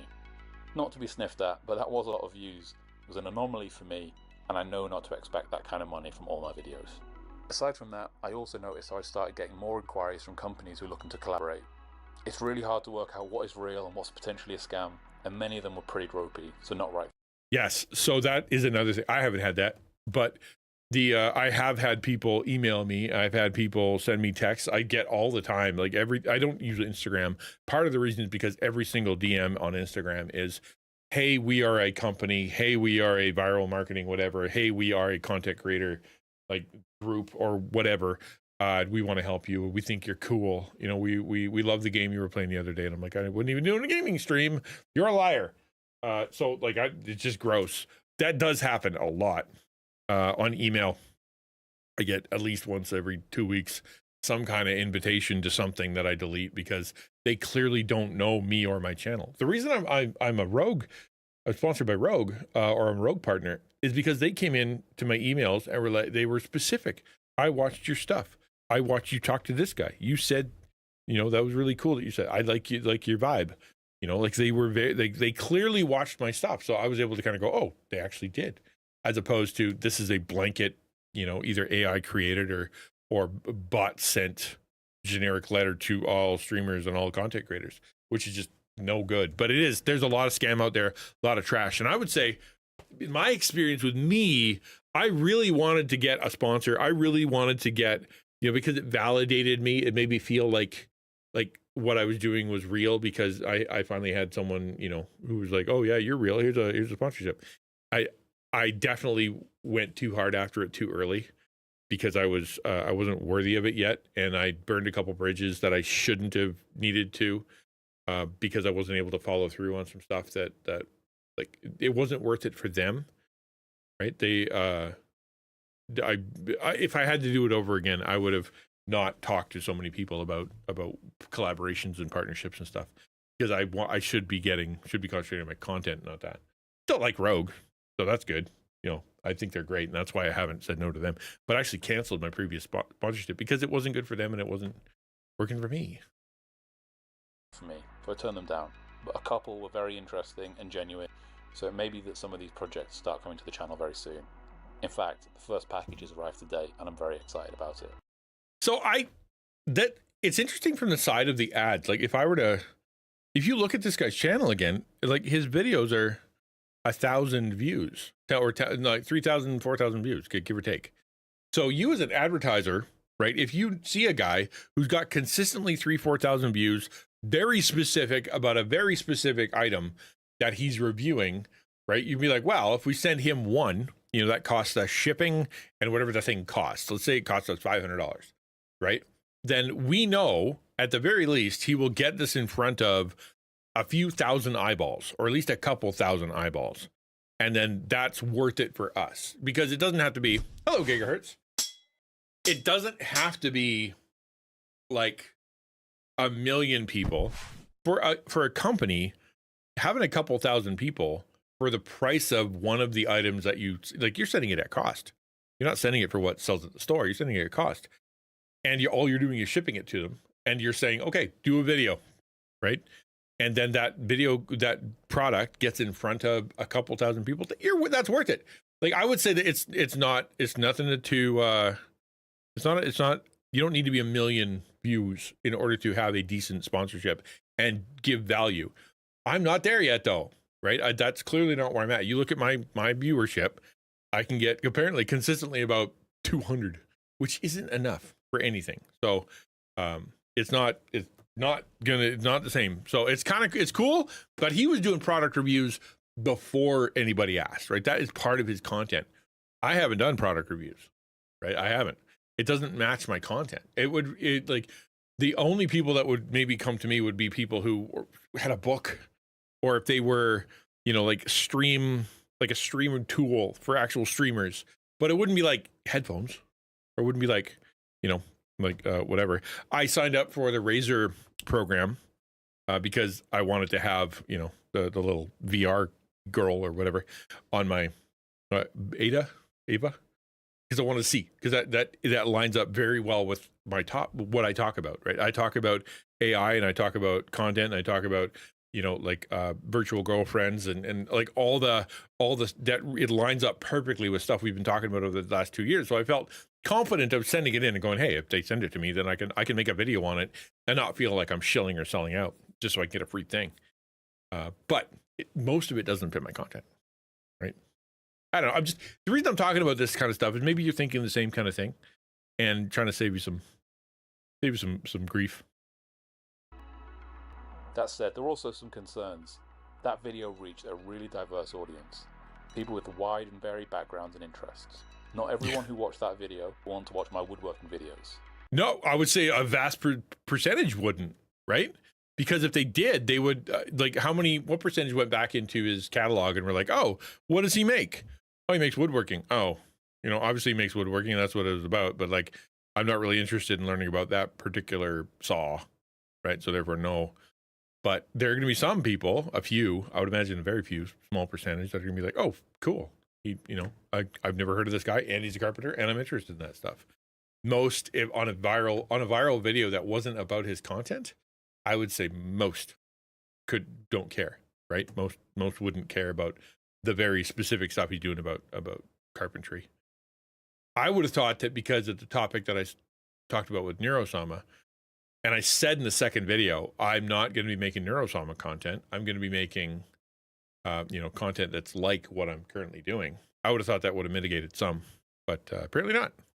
And when you upload a video to YouTube, YouTube tests it with your subscriber base before deciding whether to promote it. So have I shot myself in the foot by attracting an audience that may not engage with my... There. That's the issue. That's what Ukulele was talking about earlier. What he just said was, if you go viral, one of the ways that YouTube decides whether or not your video is any good is by seeing how many of your actual subscribers watch it.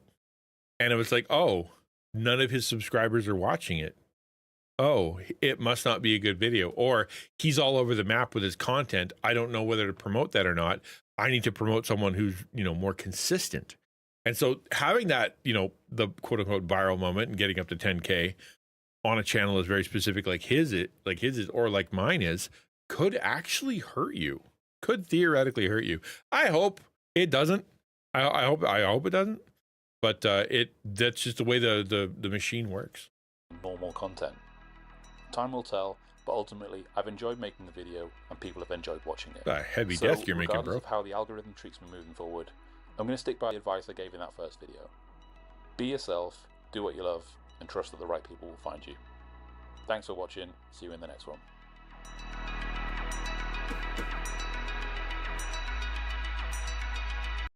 I think there would be some pressure. I think there would be some pressure for the next video to be something that, like not that it would need to be another viral video, but like you're really kind of like, okay, how much of this is real? How much of this is gonna translate into success? Is this something, and that is, I know that's a workbench. That's just 1 million pounds, man. That's a lot of weight. Yeah. So, I mean, obviously it's a big deal. Obviously it's great. It's a fun thing, but I would say that like, it obviously isn't like the difference between doing a great, being super popular or not. Because like his last video was a week ago and got 391 views. His video before that, 1,000 views. Video before that, 2,000. Right? The 6,000. So it's like, this would be really difficult. You'd be like, okay, now I feel like I know what I'm doing. I just told everybody that I'm pretty cool. I'm looking at, et cetera, et cetera. And so now I'm, jumping in, and he, and then boom, there you go. It's not that that's a bad number. It's just, it's not 900,000, obviously. Although he did take a break 7 months ago, 1 month ago. He had a 6-month break right after going a bit viral. So then 1 year, 11, 10, 9, 7, 1. Something happened. I'm very curious about like what, like he was on a flow, things are going great. He took a 6-month break, and then he left. Maybe he got sick. I don't know.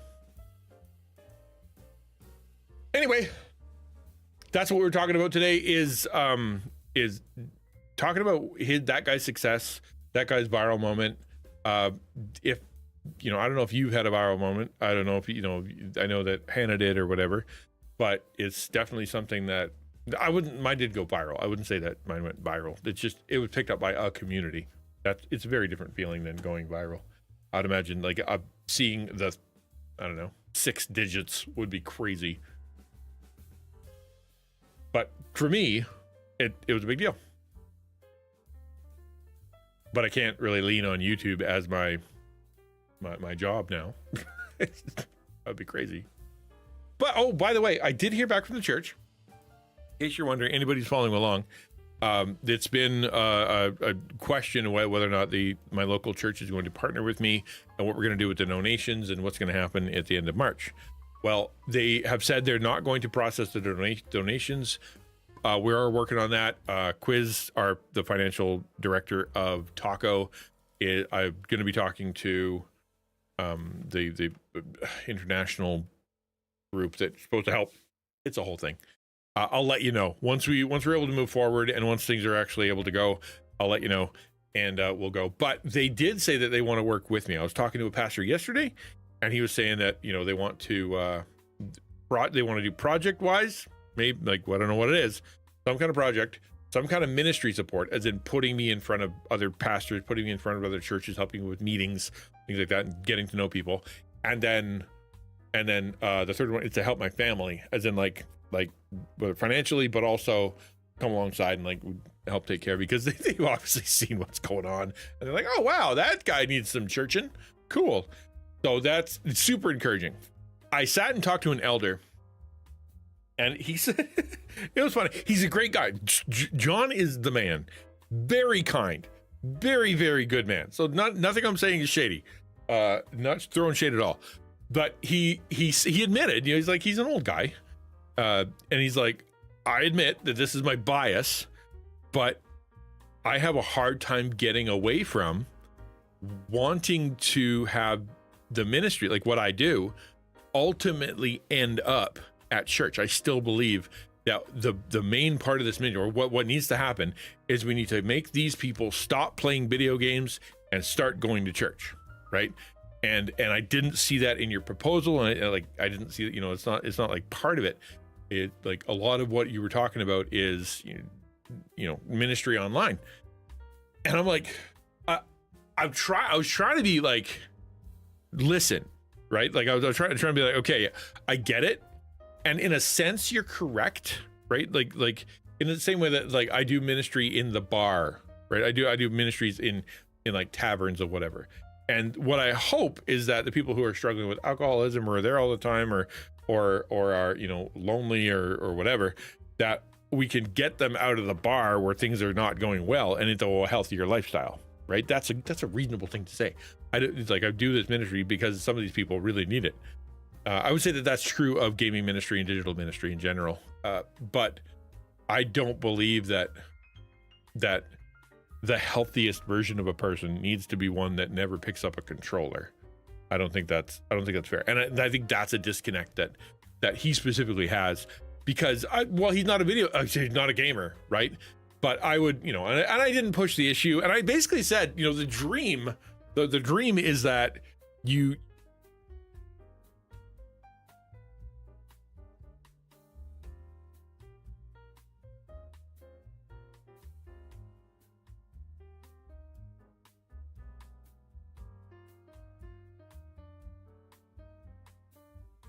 holy crowley, did I hit it?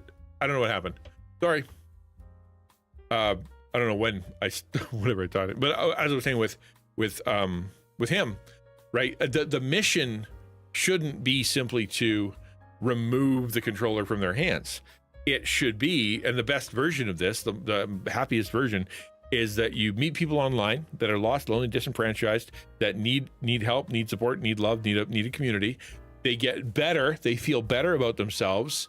They feel like they have a bit more value. They feel like that, they have more confidence or whatever. And you introduce them to a healthy church family, right? IRL. I still believe, not just online, not just digital church, but they now have the confidence, and you made a setup so that they're able to go to a church and know some people that are there. It's not like a bunch of strangers. You vetted the place so that they're not getting a bunch of heresy, and they're able to go in there and it's quote unquote gamer friendly, or whatever, however you want to say that. That's the dream. And he's on board, like the church, I'm sure, would be on board with that. But I'm not on board with, we need to get the controller out of their hands, because I don't think that's important. In the same way that, like, the mission of say I go to the ministry in the tavern, right? The mission isn't to end alcohol, right? Like that's not the mission, right? You're there because people need you. You're there because people are, you know, their lives are falling apart, or they are alcoholics, or they, you know, they're getting themselves in trouble, or they're whatever, and you want them to be healthier psychologically, relationally, spiritually, physically. And part of the problem is the alcohol. But if you're focused on, we got to delete alcohol from the world, that'll solve all of our problems. It won't, right? When prohibition happened, they went and found alcohol, and it doesn't solve the problem. I think there are going to be people that you're ministering to that you have to say, hey, dude, maybe the drinking isn't a good idea. And I think it's the same way with gamers. Hey, maybe some of the stuff you're looking at, playing, doing isn't helping you, you know, spiritually, relationally, physically, emotionally. It's just, it's not doing what you want it to do. Don't stop gaming, but maybe we can find some better choices that will help you socially, that will actually, you know, make you not make you furious, or not make you, you know, screw up your whole, you know, screw up your eyes and make you lust or whatever. Like, right? I think that is more reasonable. That's more reasonable.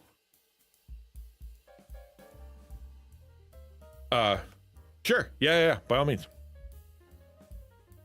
I'm gonna sit out. I've been standing for 2 hours now. I think that counts.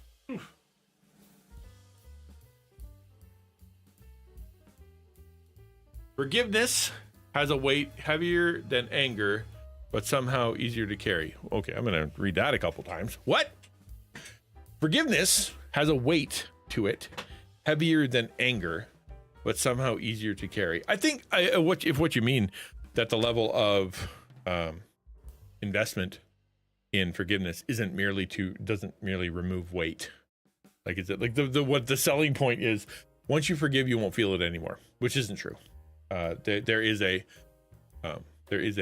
continuance of the emotion, or continuance of you know, whatever the fallout. Like, they stole your money, they didn't give it back, you still have the money, even if you do forgive them. But it is easier, like carrying around bitterness and rage and jealousy and revenge and all that stuff is gross. Like, you will feel gross all the time. And you'll feel miserable, and you'll color every relationship and every conversation, and you'll be a bitter, miserable person. If you can forgive, you might still have to deal with the, you know, like, man, that really ticked me off, or you know, I'm still dealing with the fallout, or I'm still dealing with the physical injuries, or I'm still dealing with the, you know, all the gossip they did about me, or whatever. I'm still dealing with all that, but I'm not. I've let go of the bitterness. I'm not looking for revenge. I'm not looking for them to pay me back or whatever. I'm moving on with life and choosing to let that chapter close. It is easier to live that way. Far easier to live that way. Hard to do for some people, because in their mind they have to balance the karmic, you know, scales, and otherwise they can't function. It must, you know, they must have revenge. They must, you know, get recompense. Yeah, not that good. Not that good. I promise you, it's not worth it. The forgiveness thing, it does help. And I said, it was last week or something, I said I have a really bad memory for remembering terrible stuff like that. It's just doesn't stick, and it partly because damage, partly because you know, like it's a choice, partly because, you know, it's I've been through so much that some of it just rolls off. But like, I don't, if I obsessed over all the horrible things that have happened to me or been done to me, and I couldn't let it go, I wouldn't be able to move forward. There would be nothing left of me because there's been so much. But like, because I can let go, because I can forget, because I can move on, I get to laugh every day. You know, I know there's some bitter people out there, man. I've met some old ladies that are just so miserable. Old men too. They you know, they're just carrying around grudges. They don't talk to family members and haven't for 30 years. They, you know, every Christmas comes around, they gotta do a stupid little dance so they can, where am I gonna go and how am I gonna do it? And I gotta avoid, and I'm you know, because they just won't let it go. And it's a terrible way to live. Truly a terrible way to live. Let it go. Ask forgiveness. You know, I think I can honestly say that I don't dwell a lot on the stuff in the past. It still affects me, right? Like I know it affects me because every time I go to the grocery store, I'm worried one of the people that hurt me is gonna be there, and it is a concern, man. It is a concern because I will, if I go in there and I see that person, I will be scared. I'll be immediately back into being a victim. I know it because I walk into the store like I'm waiting to be kicked in the gut. But most of the time I'm not thinking about it. Not thinking about it. Moving on with life.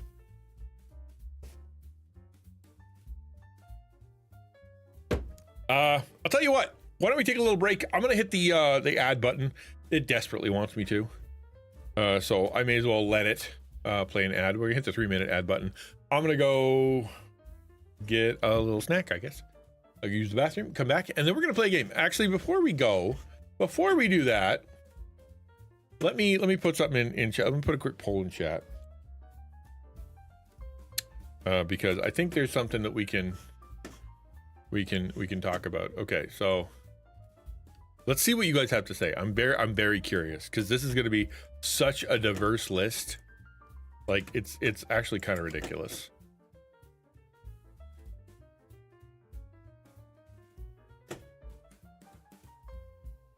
Yeah, this is bad.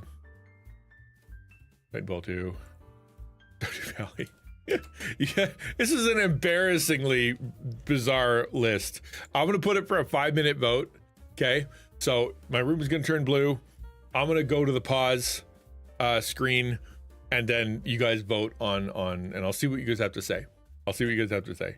All right, poll is starting, and I'm gonna go on a quick break.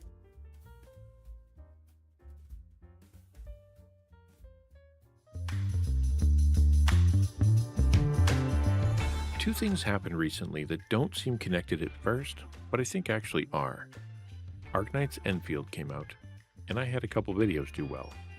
And for whatever reason, those two things connected in my mind, and it occurred to me that YouTube is a gacha game. I played a lot of gacha games, but it's not quite right to say that I like playing them.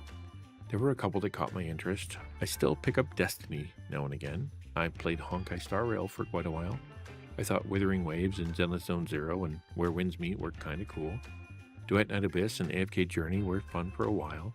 Genshin was boring. Honkai Impact was meh. Uma Musume was confusing. Infinity Nikki was great until they completely ruined it. I've installed and uninstalled most of these games multiple times. Most have ingredients that I like. I like anime. I like wandering around an open world. I like the novelty. And like any degenerate gacha gambler, I even like the rush from the character and weapon pull system. When they release a new one, I inevitably download it, think it's kind of cool, and then stop again. So it's not quite right to say that I like gacha games. If I liked them, I'd play them. It's something more like there's something inside of me that wants to like them, but can't. And since me hitting partner on YouTube and deleting Arknights came so close together, a thought connected in my brain, and I think it came up with some pretty eerie similarities. Now stick with me because I want to show you something. First, there's the economy of obfuscation. Gacha games use a plethora of confusing currencies and materials so you can't keep track of what you're spending. But consider how obfuscated YouTube is. YouTubers have to keep track of monetization, click-through rate, view duration, retention, impressions, when viewers watch, what device they watch on, how long should titles be, does anyone know how tags or hashtags work, does it hurt, does it help? If 70% of people click away in the first 30 seconds, your video is buried. And you have to avoid certain words or the system will blacklist you. It's very confusing. Gacha games have randomized gambling systems designed to entice and addict. When you post a video on YouTube, you have no idea how it's going to do any more than what character you're going to get in the game. One short gets 12 views, the next gets 10,000, and we have no idea why. In gacha games, there's a pity system that says if you keep spending enough time and money, eventually you'll get rewarded. For YouTube, They tell you that you should just keep posting and one day the algorithm might pick you up and you'll be rewarded. In gacha games, they have what are called dailies, where you need to log in every day, look at the little red dots on the menus, and go through the same set of motions to gather materials. YouTube has dailies too. You need to keep an eye on the comments, check analytics, watch for monetization issues, post to your community, find a clip to turn into a short, and then go to X, Discord, Instagram, TikTok, and do it all over again. In gacha games, the best character kit keeps changing. One day, your level 9 Spectro character is an unparalleled powerhouse. Then, they release a new mechanic, and now she's trash. For YouTube, once you think you've got a system down, they change it up. Thumbnails need a face. Now they need a red circle. Now a green arrow. Now bold text. At one point, videos needed 10 minutes for mid-roll ads. Now it's 8. Cinematic widescreen used to be the good stuff. Now, you need to shoot so it works vertically too. You spend money on gear and you want to look professional, but now you need to shoot on your phone while standing by a window so you don't look fake. Gachas have whales that are always on top of the leaderboards. YouTube has gigantic networks with millions of dollars pumping out content. Gachas have complex inventory and crafting systems. YouTube creators have terabytes of B-roll they have to sort through and video editing software to craft it in. Gachas have stamina limit, so you have to keep coming back. YouTube has a real-life stamina limit because it takes so much time and effort to make a good video. Do you see what I mean? Now, I'm not saying that YouTube is bad. Just like there are lots of folks out there who love playing their favorite gacha, there are tons of creators that are happily posting their videos. But I think it's important to talk about this because for some people, they're like me with the gacha games. They want to like being a content creator, but they can't seem to find a way to do it. They put in the effort, but they're low on stamina. They're sick of chasing the latest meta. They feel the system is rigged. Booting up the editing software feels almost like a punishment. If that's you, I have one big takeaway for you.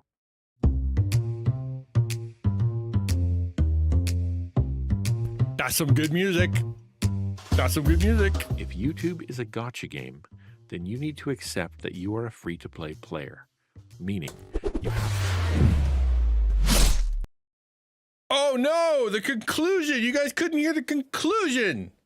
You'll have to go watch it on YouTube. Good gravy. What a monster I am, I know. Well, hello, Magic and Twilight. That is a beautiful name. That is such a good name. Are you VTuber? Because if you're a VTuber, I bet you have some stellar VTuber. What is Hob? Hob is basically the same kind of game I was just playing. It's just you're top down and you're solving problems. I really liked it. I played a lot of it. It's just, you know, was not I didn't finish it. I just didn't finish it. How'd the poll go? Where's the poll? Come back, poll. Oh, are you really? Oh, well, you're in the right place. I am the executive director of the Alliance for Creative Outreach, which is a network that trains and resources and equips and helps and takes care of Christian content creators. And we talk a lot about content creation stuff on this channel. Today's Taco Tuesday, which is where we talk about creator stuff. We just did 2 hours of creator stuff. Now we're gonna play Stardew? Stardew, really? Are we? Okay. I told people that I was willing to try it. I did. I told people I was willing to try it. Let's see what happens. You never know. Where's Stardew? I remember me looked really fun. A lot of the games that I put on there. I was kind of curious as to how the other ones did. I wish there was a way to find the polls. I don't even know how to find the rest of the answers to the polls. I think I need another window. All right, what were we playing? Stardew. I've never even booted it. It's literally never even started on my game. Is it a controller game or yeah, is it controller or keyboard mouse? Probably controller, right? I know how to, I can go get it. I have a different app. Just like, there were three votes. 2 of them were Stardew, 1 was Halo. I don't know why I even bother. Okay. Application audio capture. Stardew Valley. Add. Okay. Pause the music. And then we'll come back here. Whoop. This is another weird game that doesn't work. There we go. I tried. Maybe we'll play Halo next. Really change it up. Hey, is this controller? Is it a good controller game? I used to be KBM non-stop, like literally, that's all I did. And then since I've been gaming, I get the controller thing now. I really do.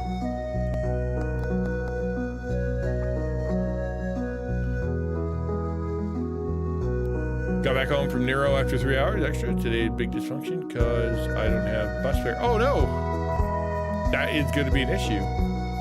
I wish I could help, bro.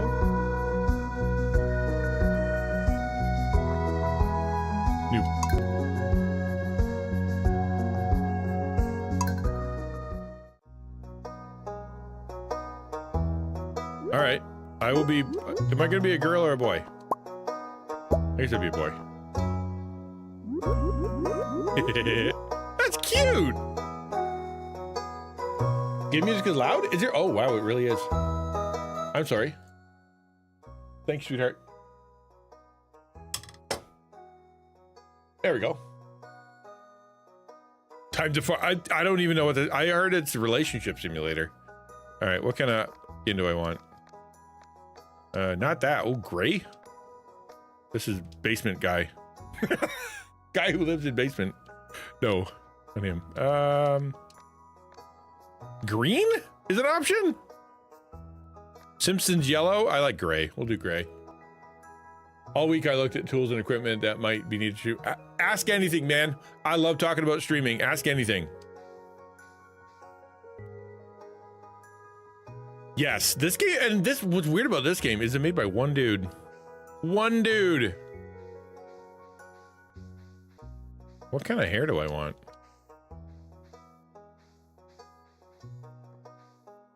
That's a lot of hair. I don't like any of these. That's not bad. This is all girl hair. Okay. Well, I guess for what it's worth. Shaggy. Shaggy gray basement dweller. That's what we're doing. Farming and loving. That's what we're doing. All right. There you go. Farming and loving. That's good. I'm changing the title of this. Farming and loving. That's a great title. That's what we're gonna do.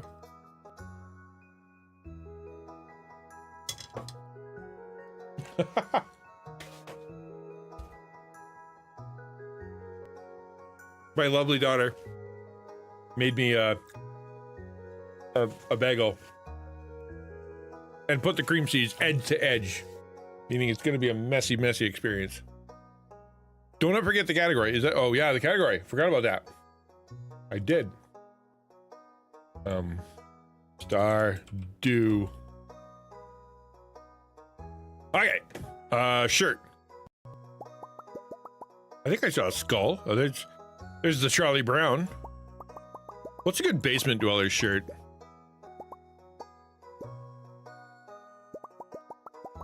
I like the skull one. That was kind of good. Oh, that's Robin from Batman. Batman and Robin.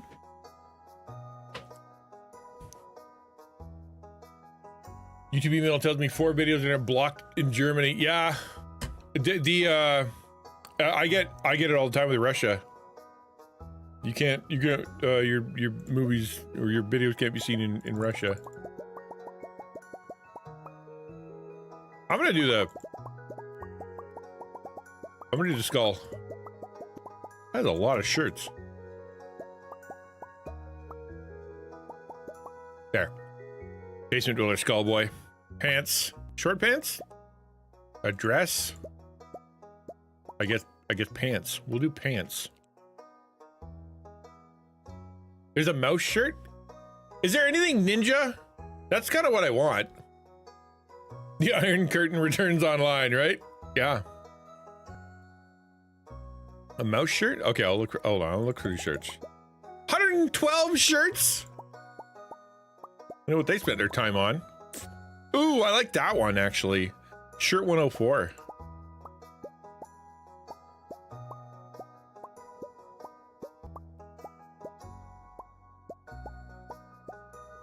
I'm gonna do shirt 104. That one was cool. Yeah, I like that one. There's a ninja thing. If you use mods, of course. Yeah, we're not gonna go there though. All right, gray sweatpants, obviously.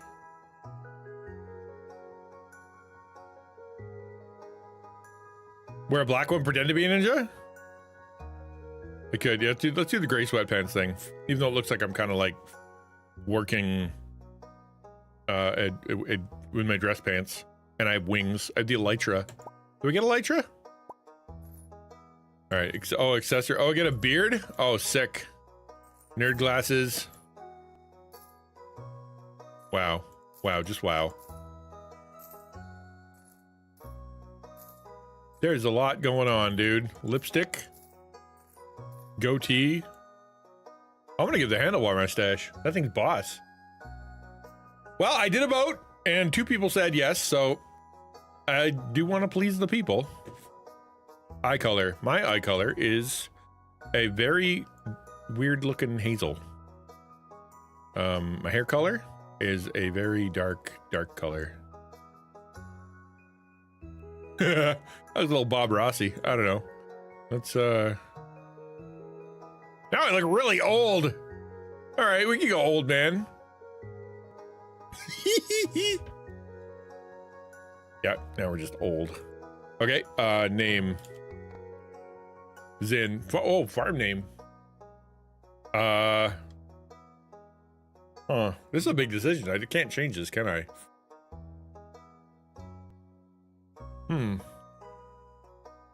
Farm name. Ninja Acres. Favorite thing? Hot wings.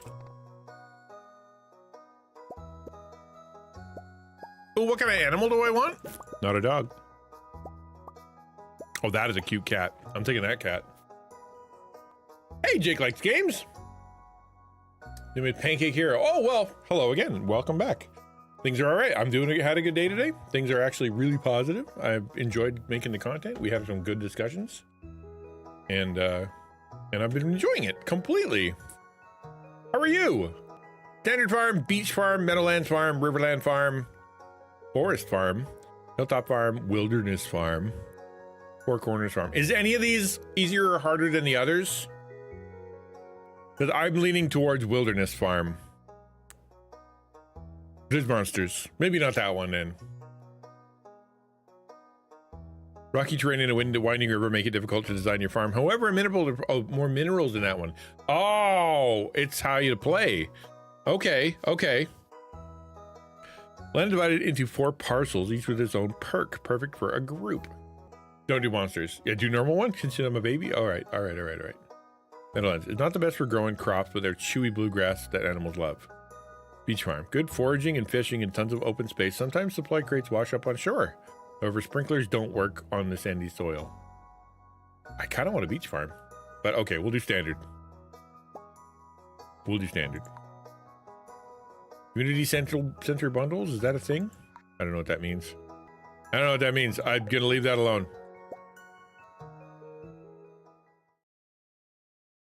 Eric, what did Eric say?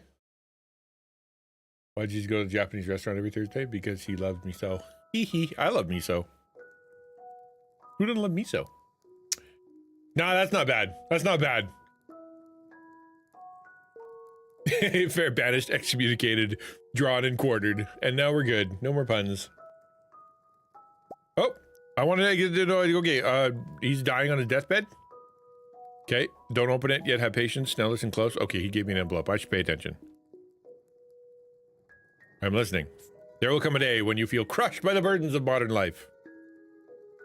Never. What else you got for me? And your bright spirit will fade before a growing emptiness. Okay. All right.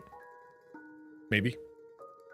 But I ain't giving up internet. Do I have to give up internet in this game? When that happens, my boy, be ready for this gift. He's got a sword and a little bug. Now let Grandpa rest. Now get out of here, kid. Hey, get out of here, kid. So sick of you. Oh, wow. I'm at work. That's not what, that was unexpected. I think I started here sitting, talking to my cousin, some Parkinson's spasms, and she keeps asking me, why can't you just be happy? Make videos for the doctors, back them up on YouTube. And she's like nobody does that. No, dude, yeah. If that's what you're doing it, do it. What the heck? Yeah, haters gonna hate, as they say. Leave them alone. Ugh, still people, man. Oh, am I doing anything? All right. So far, this is pretty mouse heavy. If you're reading this, you must be in dire need of a change. The same thing happened to me long ago. I'd lost sight of what matters most in life. Real connections with other people matter and nature. So I dropped everything and moved to a place I truly belong. I've enclosed the deed to that place. My pride and joy, Ninja Acres Farm. It's located in Stardew Valley on the southern coast. It's a perfect place to start your new life. This was my most precious gift of all, and now it's yours. I know you'll honor the family name, my boy. Good luck, Grandpa. P.S. If Lewis is still alive, say hi to the old guy for me, would you? You gotta say hi to Lewis. I've already got homework. Dag nabbit. Hey man, I've never played Stardew. I've heard only good things. I just have never booted it up. Right, I know, just... Well, some people just could try to make you miserable. There's nothing you could do. Well, but this bus thing, how are you gonna solve that problem? How are you gonna get to your episode, or your next episode, your next appointment? Next episode in the life of Mad Dog Conroy. Last time on Mad Dog Conroy. Maybe the Harvest Moon. Never this one. Oh. Oh, Harvest Moon inspired this game? Oh no, Harvest Moon was inspired by this game. Yeah, that's what you said. That's what he said before. Yes, charge your battery. Hello, you must be Zin. I am. I'm Robin, the local carpenter. Mayor Lewis. Is that my friend? Is that what I'm supposed to say hi to? Mayor Lewis sent me here to fetch you and show you the way to your new home. He's there right for now, tidying things up on your arrival. The farm's right over here if you follow me. Shall do. I play very little Harvest Moon and no Stardew Valley. Wow, this place is a wreck. What did I inherit? I was very bad at Harvest Moon. Can you be bad at a farm simulator? I guess you could just not grow food and then die. Can I die? This is Ninja Acres Farm. Harvest Moon was before this game. This game was inspired partially. Okay, cool. What's the matter? Sure, it's a bit overgrown, but there's some good soil underneath that mess. With a little dedication, you'll have it cleaned up in no time. Sure. Yeah, right. Relationship. Oh, do I have to figure out relationship stuff? But I'm a basement dwelling loner.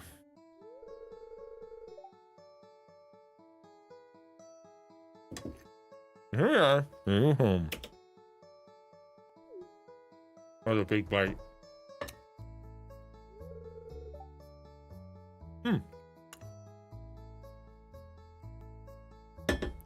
Ah, the new farmer. Hi, my grandpa says hi. Game Boy? Really?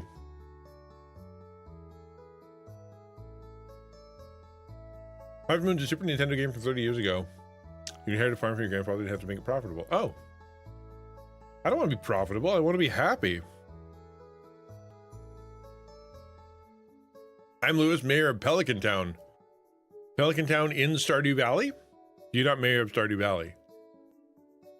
I'm known for... I still remember when I was in church one day. I've like been a pastor at this point for like, I don't know, 14 years.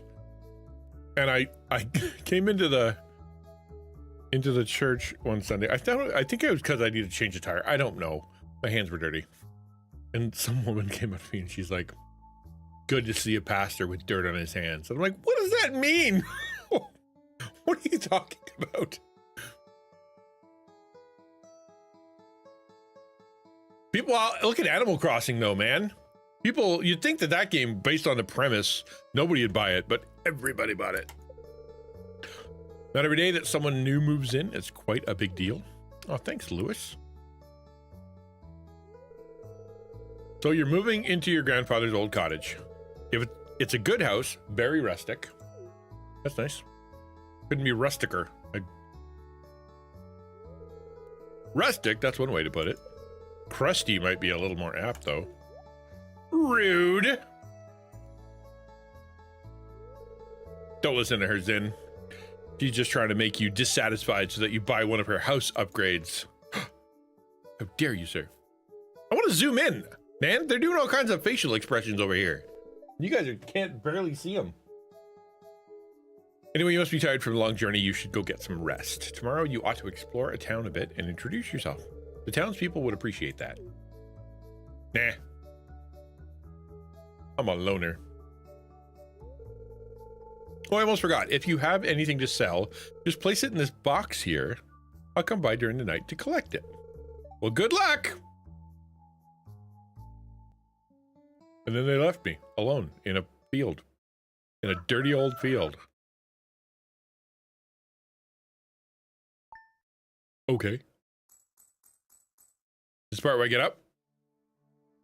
I'll use my controller now. I was in bed? No, I'm not in bed. Oh, that's clever. No.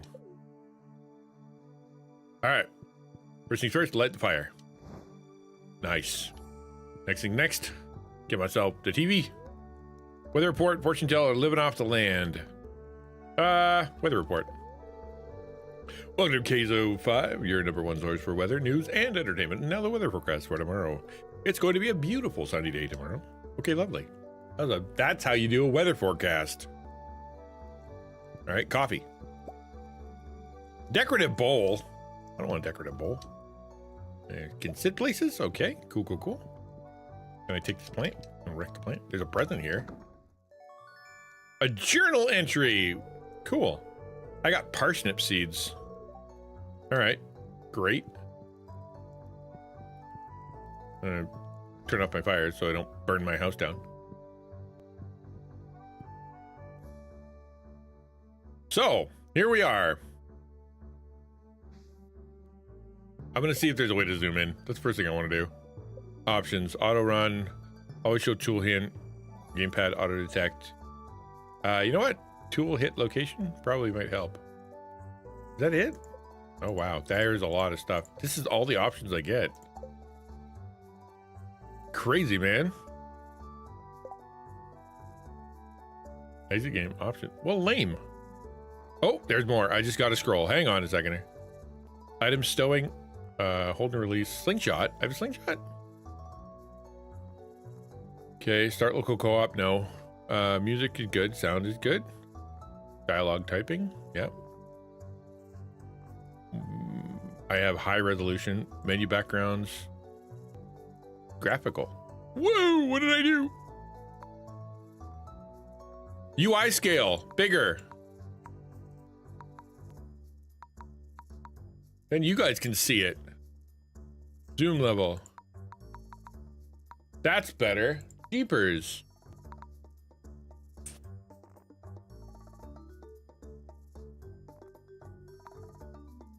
Yeah, let's do 150. Show flashback, use hardware cursor. Don't know what that, no. Gross. Invert toolbar. All right, cool. Now we're talking. There, you guys can see now. I'm doing a thing. I have an axe. I shouldn't hit rocks with an axe. You never do that? Well, yeah, you have to. And like, look at that. How zoom can I get, actually? Kind of curious. How zoom can I get? Let's go down here and go zoom. How zoomy? 200% zoom. See if we can play on that. Oh, isn't that nice? He's so big. Sup, Chrono? That might be a little too zoomed in. I'm gonna back it off a little bit. Even I'm a little, I feel like I'm up this poor guy's nose. Yeah, 150 is about right. Maybe 155. It looks like a Harvest Moon now. That's funny. Okay, I don't know what I'm doing. I got stuff. This is my hot bar. I get that. Okay. Oh, and I can... What am I doing here? I grab things? Okay. I'm gonna try to get to my house. Get out of my way. That reminds me of Zelda. This is what I used to do in Zelda. Just be like, all right, you got anything good? Got anything good? I want money. Give me money. Give me something. Are we far? I don't think so. I can't even get in my own house. Whatever this once was, it's now in ruins. Okay, bummer. Let's see what's going on over here. I see a well. Axe. Oh. Watering can. Pickaxe. These are very familiar. Do we get to make a hoe joke? Is that what we get to do? Where's the music? Did I screw something up?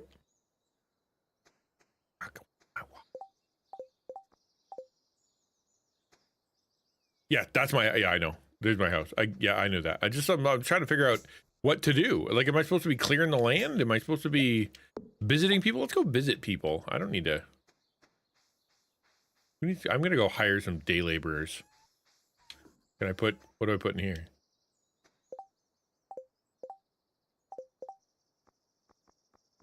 Oh, if I do, I think I can put this in there. I trashed it. Oh, great. Please stop.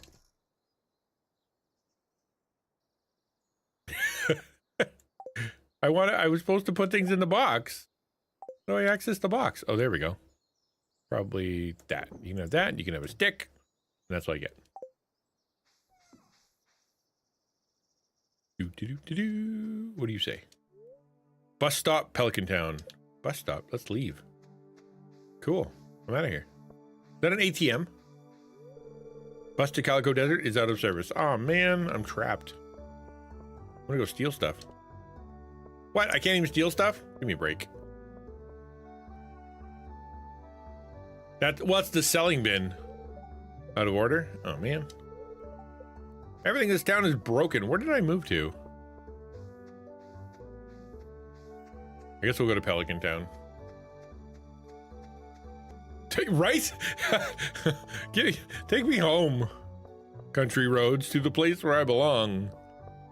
In an office. I moved to Brokesville. Truly. What's going on here? I mean, that was the mission, right? Get out of town. Vincent's birthday, Lewis's birthday, Haley's birthday, Shane's birthday, Pam's birthday, Pierre's birthday. Golly. There's so many things happening. Okay, I gotta remember birthdays now.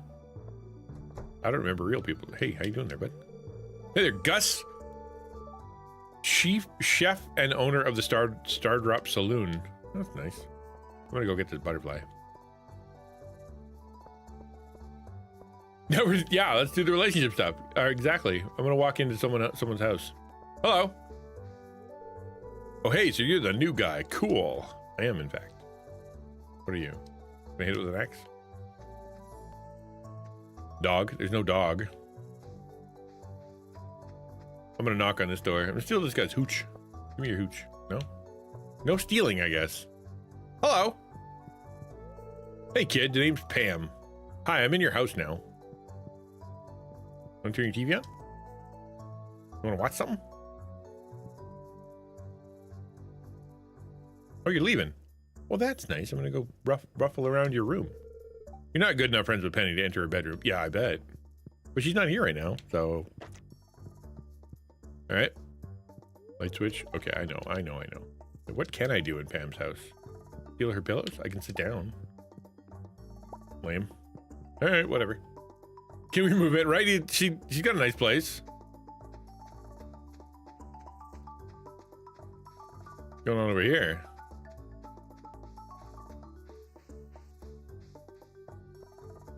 Is there a church? Can I take up my old job? Hello? That looks important. Lost and found. Okay, cool.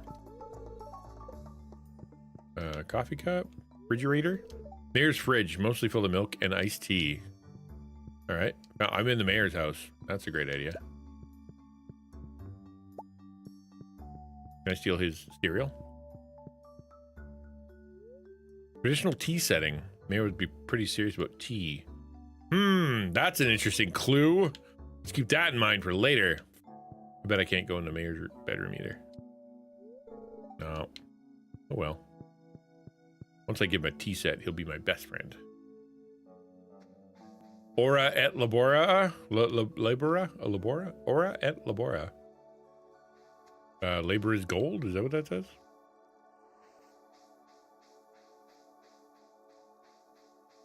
Okay. The sewer. It's locked. It's almost like I need to do things before I'm allowed to do things. Ooh, what's your house? Is nice. Look at all this stuff. Hi there. Emily. Oh, I can read it on your face. You're going to love it here in Pelican Town. If you're ever looking for something to do in the evening, stop by the saloon. That's where I work. Seems like there's one business in town, and it's drinking. Cool. I'm going to get your fridge. To our beloved girls, we miss you and hope that you are doing okay on your own. We just left the Fern Islands last night after staying for 2 months. It was a wonderful experience. Highly recommended. But make sure you eat healthy and don't forget to pay the electricity bill. Love, Mom and Dad. I better tell her to go pay the electricity bill. Oven smells like sweet, like fresh cupcakes. Wow.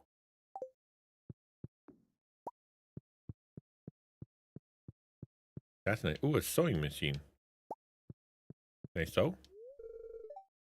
Yeah, I don't know how to use a sewing machine either. I can completely appreciate that. Turn on light? No. Steal your coffee cup? No. Fine, I'll leave. Walking around town. I gotta remember things about people, apparently. You guys got music. Oh wow, cool. Can I give you a hit to see? Yes, probably. I don't know how long I'm gonna be in this game. I may not come back ever again. We'll see.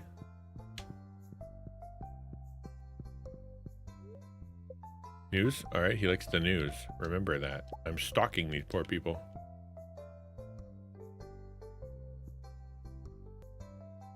Alright, what else we got? Any mail? This is a very slow game. I bet. Yeah. That's alright. I found cows. That's something. It's a very rustic house. It's locked. Only Leia's friends can enter uninvited. Everybody else, you can just enter their house uninvited? That feels remarkably unsafe. Go to the mayor's backyard to the edge of the fence, right click on the ground. All right. That's quite a hint. That's not even subtle. Off to the mayor's house we go. Can I run? Is there running in this game?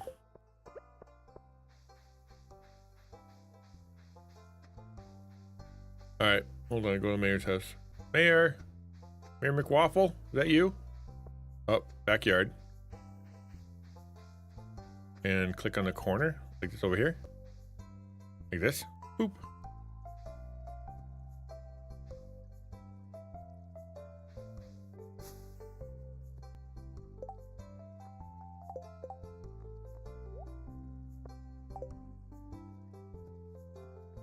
Left side. Okay, left side. Left side, left side.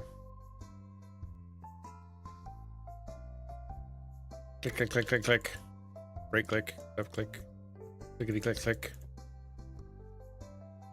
Oh.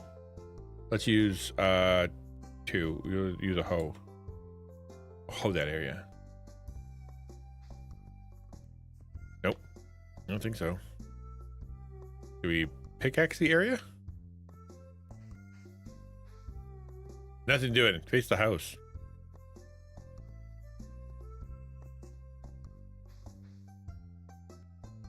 With what? The hoe? What is it doing?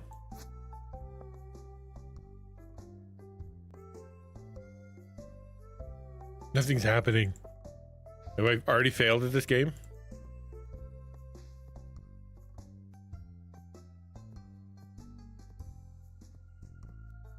Dude. Nothing's happening.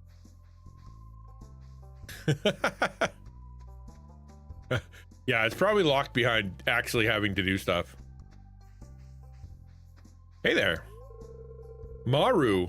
Aren't you the one who just moved in? I'm Maru. I've been looking forward to meeting you. And goodbye. Hello, Penny. Hi, Penny. Do I get to pick a girlfriend? Is that a thing?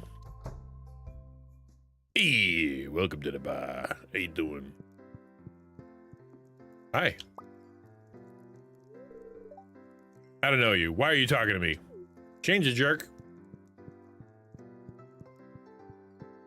All right. Hello. Sounds like a sip of the old good stuff to warm these old bones. Yeah, Grandma, you keep drinking. There's Gus. Hi. Can I get you anything? No. And there's the girl who works here, and she's very bad at customer service. Talk to me! All right. I don't talk to you either. Talk to people more than one time, by the way. But I think that, yeah, I would imagine too, right, Jim? Yeah, I was thinking about doing that. I'm trying to get places though. Hello, bear. Can I hit you with an axe?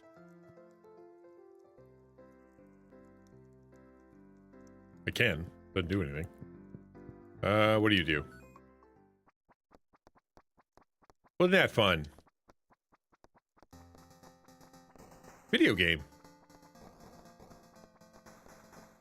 There's a video game in my video game. Okay. That is too many. I played this. This is what do they call that? Vampire Survivors, but with a cowboy.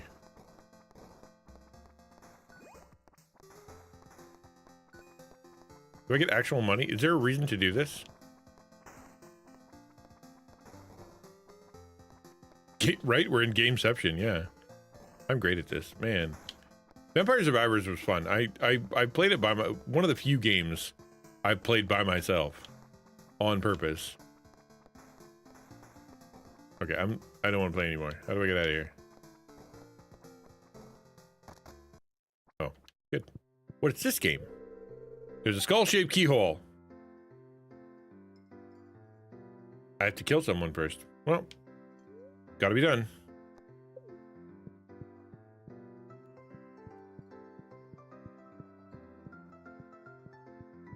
Let's go into dark hallway. Ooh, this is where they keep the hooch. All right, let's get out of here. I've had all the bar I can take. Who are you? That's Clint. Hi, Clint. It's dark now. It's all dark online. Does this get scary? Is this where the game gets scary? Everybody's in bed. I get lost. I can't find my way home.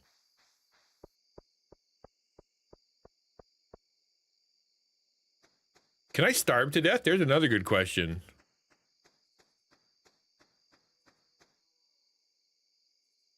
Is the bus still broken? I'm a little curious if the bus is still broken. Yeah, still broken. You can pass out if you're not home at a certain... Oh, really, eh? Okay. All right, we'll better go to bed then. I played Minecraft.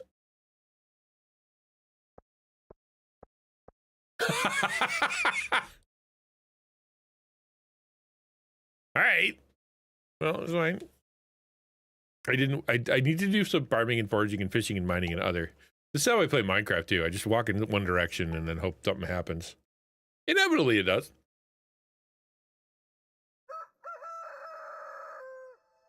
Okay.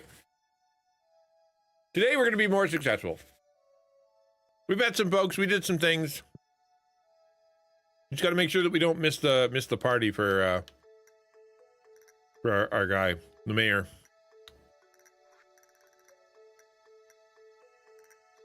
Hello, just got back from a fishing trip. You come down to the beach sometime? I've got something for you. Willie. Willie give me a fishing trip? Willie give me a fishing rod? Where's the beach? Is there a map in this game?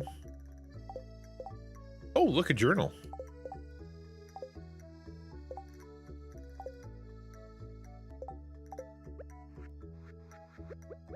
Okay. You can watch TV to learn the weather forecast for tomorrow, or the fortune teller. You can tell your luck. Okay, cool. Hey, it's a little place to fish. Oh, that's nice. Does everybody get the same land, or is it randomly generated?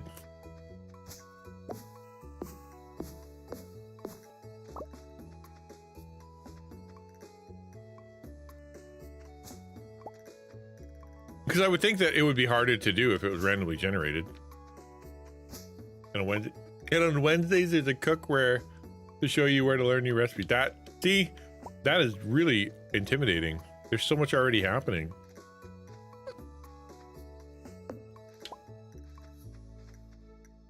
Depends on the type of, well, I did the normal one, so that's the question. Is this what everybody plays on? I have a lot of land. Is this all mine?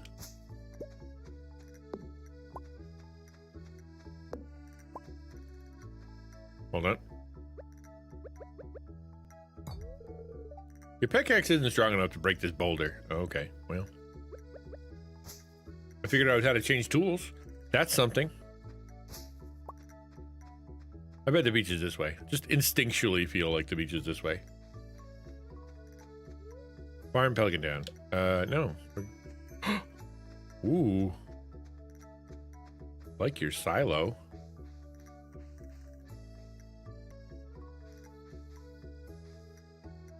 Each type of farm has the same. Yeah, that's what I assumed.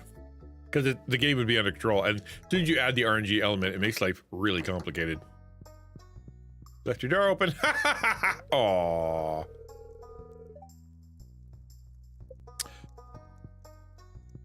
Hi, Jazz. Sup?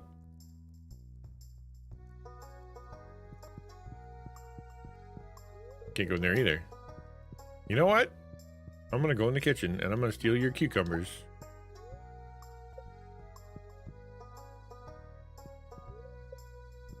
Can I have your pitchfork? I can't steal things either. That's super interesting. Because in other games, you just rob everybody blind. That's part of the game. Walk through the villagers. Oh yeah, I've heard that can be a problem where you get kind of stuck. Cinder's Cat Forest. I'm trying to find the beach. Hey, let's follow her. Where are you off to?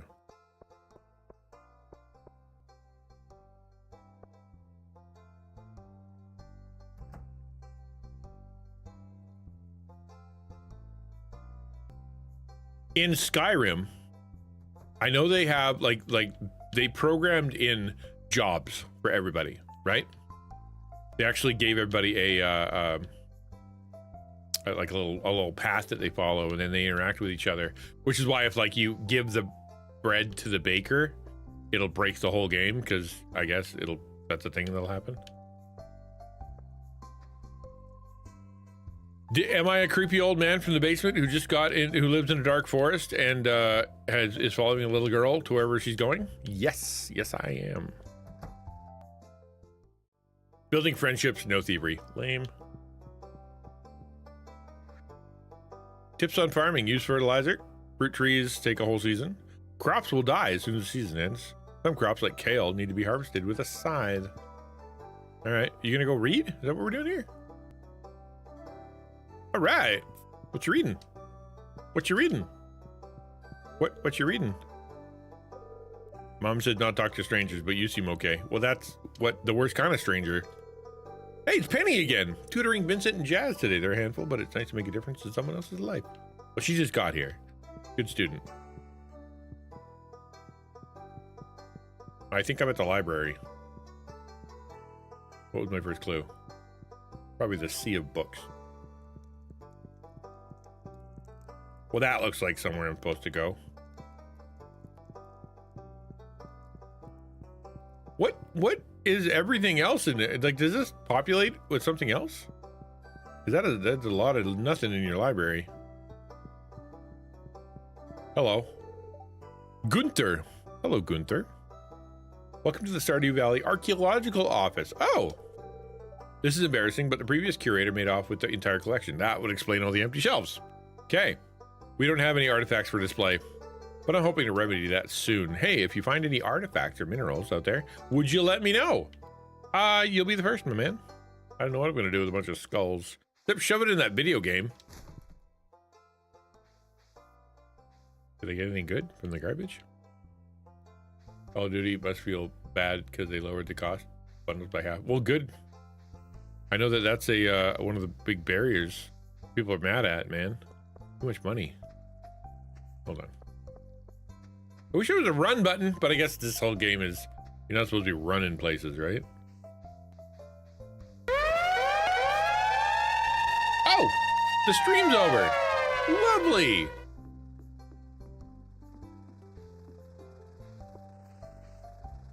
Well, because they're half price. Well, that's pretty good. What are you? This is the blacksmith. I can tell. My keen eyes. Leave. Can't even talk to the guy. People don't take kindly to looking at the trash in this game. Oh, well, I've been looking at all the trash then. What are you talking about? I'm a menace. Look at all the trash. That's gonna be my mission. To see every piece of trash in the Stardew Valley.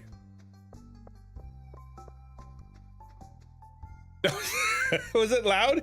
Was it too loud? I didn't mean to keep it loud. It's just I can't hear it. I seldom heard Stardew Valley air siren.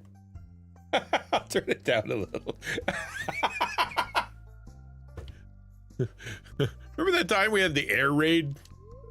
The airplanes were dropping bombs. Hi, I'm Sam. Good to meet you. Okay, cool. They changed the battle pass so you can earn coins for playing, then ended up paying $2 for two. Oof, that's so expensive. Can I not read graves? Oh, our beloved Mona. Wow. Unop Danyu. Do. Oh, there's some stuff going on here.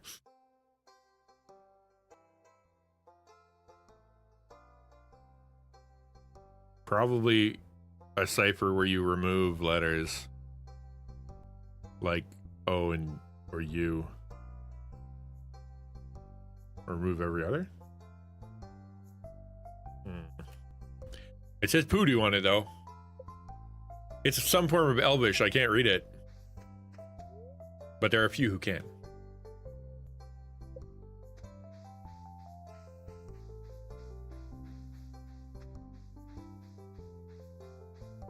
In the common tongue, it says, "Here lies Scruffy." Already been here. I'm going like this. He should know, yeah. And I'm sure he'd be super happy to read the Black Tongue. Well, I still haven't found the beach. I assumed it was south. You know where the water is. But this isn't much of a beach. That, ooh, ooh, ooh. That felt like I was supposed to do that.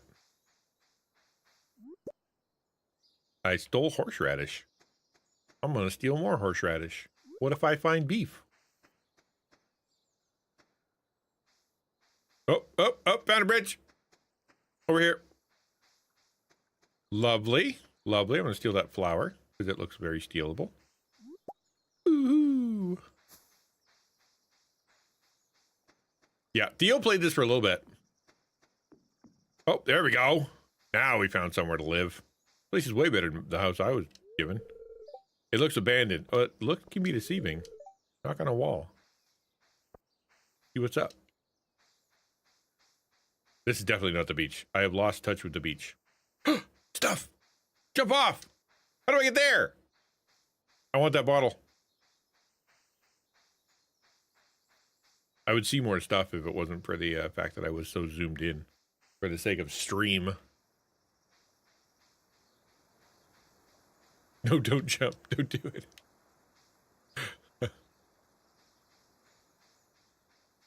Well, I'm gonna find my. I'm supposed to be finding a guy he's at a beach and he's got stuff for me. That's what I've been looking for. I'm sure there's somebody around here who's gonna give me something. Apparently not, though. We'll keep going this way. We'll go down. Horseradish? Oh, that was not a horseradish. That was a turnip. It's an onion. Yeah, I tried to. Yeah, I did try to jump in. Actually, it won't let me do it. What's in the beach is in town? Here we go. There we go. Now we found the sewer. Good stuff. Good stuff. Jump. What? I can't even slide down the sewer drain. Lame.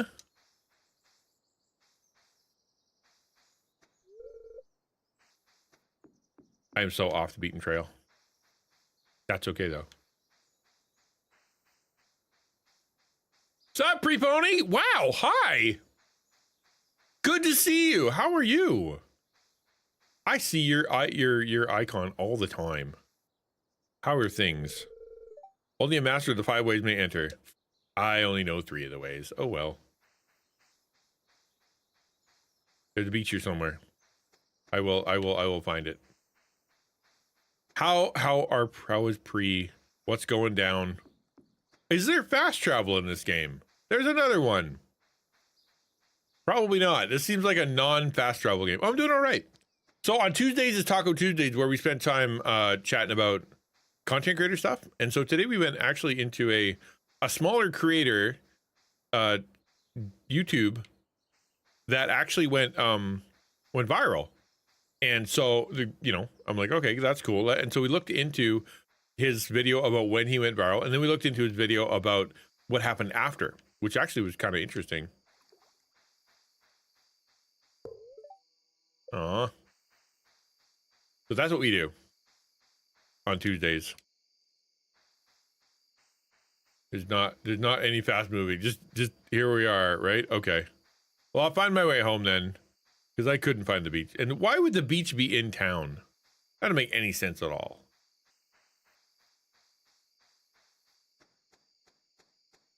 The beach should be near the water. Oh, not the beach. That's my house.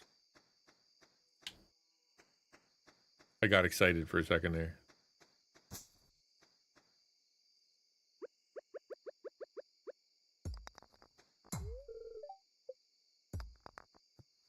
Okay. Good noise. Well done.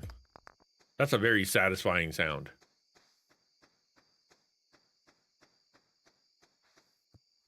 Ooh. There's a map in the menu? Is there really? That's a good question. Oh, there's a map. Map! Ninja Acres Farm. There it is. Where I am.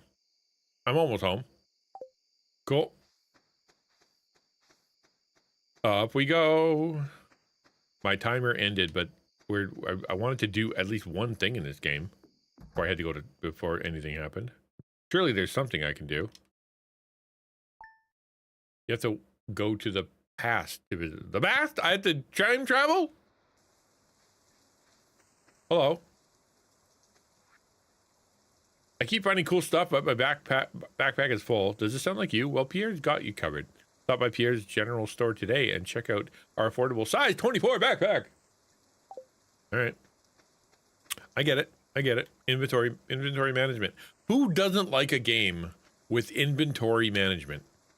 Right? That's half the fun.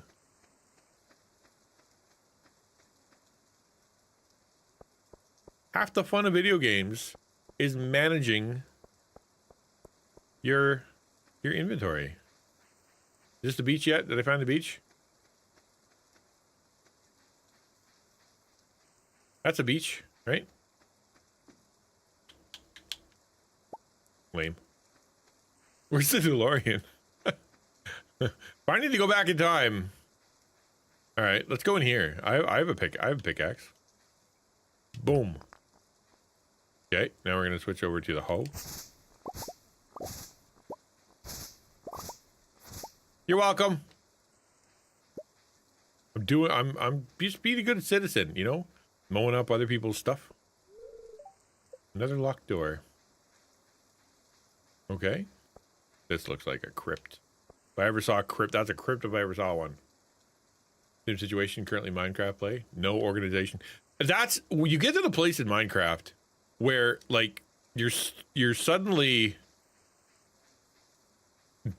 just surrounded by boxes. You're like, all right, now what am I going to do with all this crap? And most of it you don't need. Half of it is cobble. But if for some reason you're like, I need to keep an entire container of cobble, like entire box of cobble. Why wouldn't I keep a box of cobble? You need them. Yeah, or you got smart people who do stuff like that. What was that? I heard a noise. Yeah, that.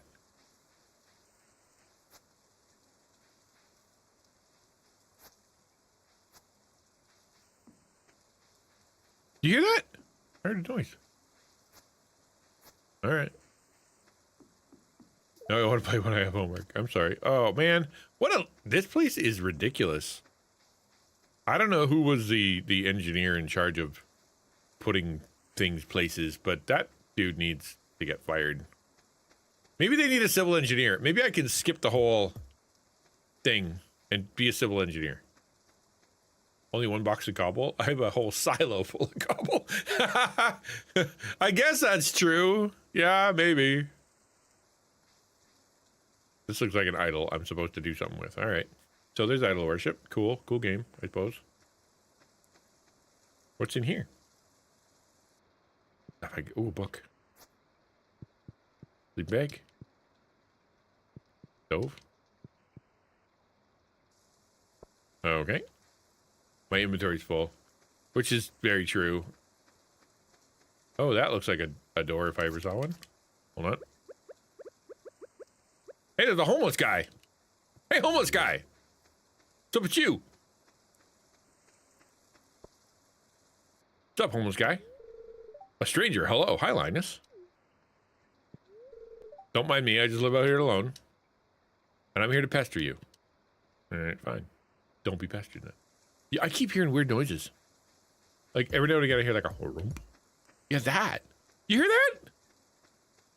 What is that? Railroad. Something around here thumping around. Freaking me out.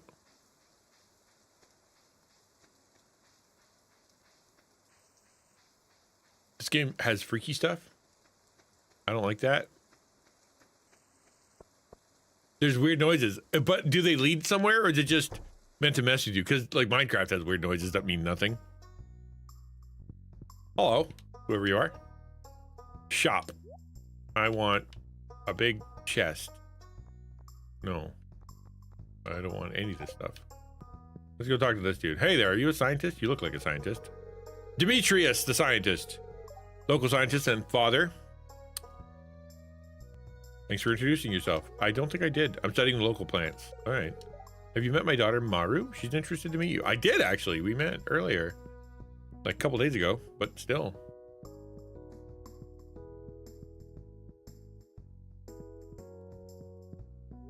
Lots of soda. Microwave. All right, cool. Not much I can do here. Wait. He wants to meet me. I can knock on the door. Hey, I'm here. You can talk to me. Now I'm going in his basement. Oh, there's an emo down here. Emo basement dweller. With a keyboard on his lap. Weirdo.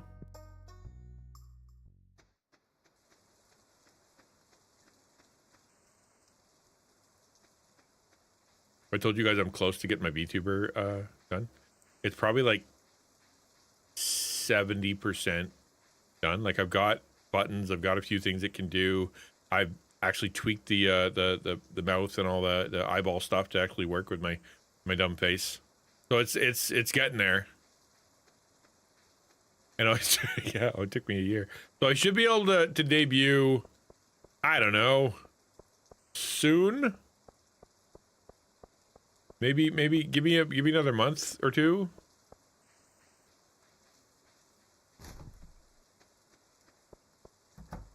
Yeah, exactly. Hey there, Grandpa. George, harumph. It's irritating to have to meet all these new people, huh? My name's George, by the way. Now buzz off, harumph. I bet you're nice. Why, hello and welcome to our little community, dear. You can call me Granny if you like. No, I will call you Sister Margaret. I've decided, whether you like it or not. Video games? No. No. It is a little weird that oh, he's working out. It's a weird game. It's a weird game. I kind of get it. I kind of get it. You know, cool things happening and all that. But, like, I guess they've been doing this game and updating this game for a zillion years. So obviously there's going to be stuff to do. That's got to be the beach. He's got a ship steering wheel. That's a word. That's what things are. Hi. Vincent, I want to look for bugs, but Mom gets mad when I get all dirty. Yes. Oh, you weren't exactly how I imagined, but that's okay. What? Rude. I think I'm insulted. I'm gonna go poop in your sink.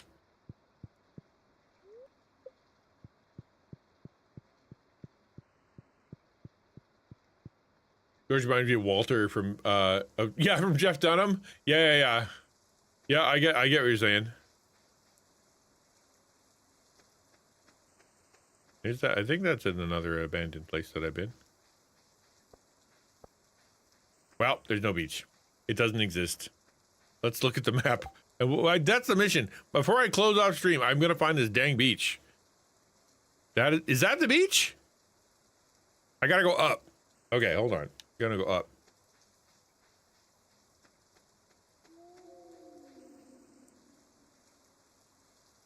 Y'all heard that, right?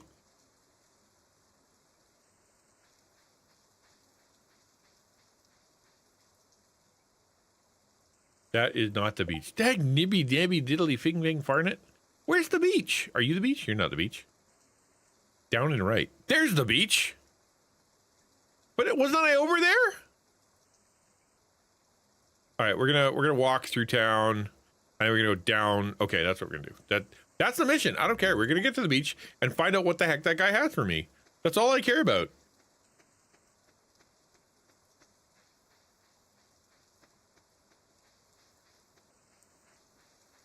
And it was disappointing. I end stream. Well, bing farnet. When you're a Christian streamer, you gotta come up with colorful language. That's the way it is. All right.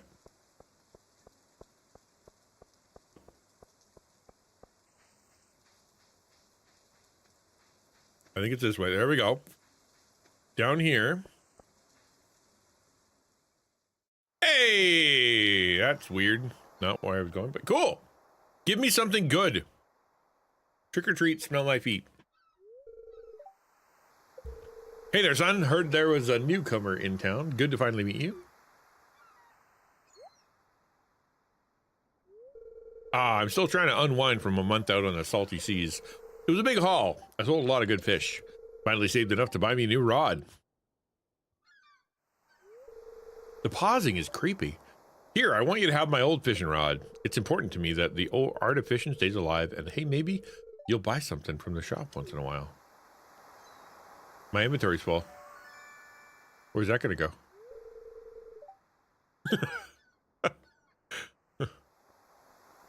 I have a backpack? I didn't know that. I can't put it places. Okay, I don't know what to do. We're gonna just switch it out with that. There you go. Boop. I have to trash things. Oh, wow, that's brutal. I gave Willie a pirate voice. Did you? I'm bad at streaming. There's good water here in the valley. All kinds of fish. Pause. Oh yeah, my shop open now. If you want to come by, we need supplies. I'll also buy anything you catch. It smells, it sells. That's what my old pappy used to say. Pause. Okay, we're good. No, we're not good. I want to play. Well, that was something, I guess.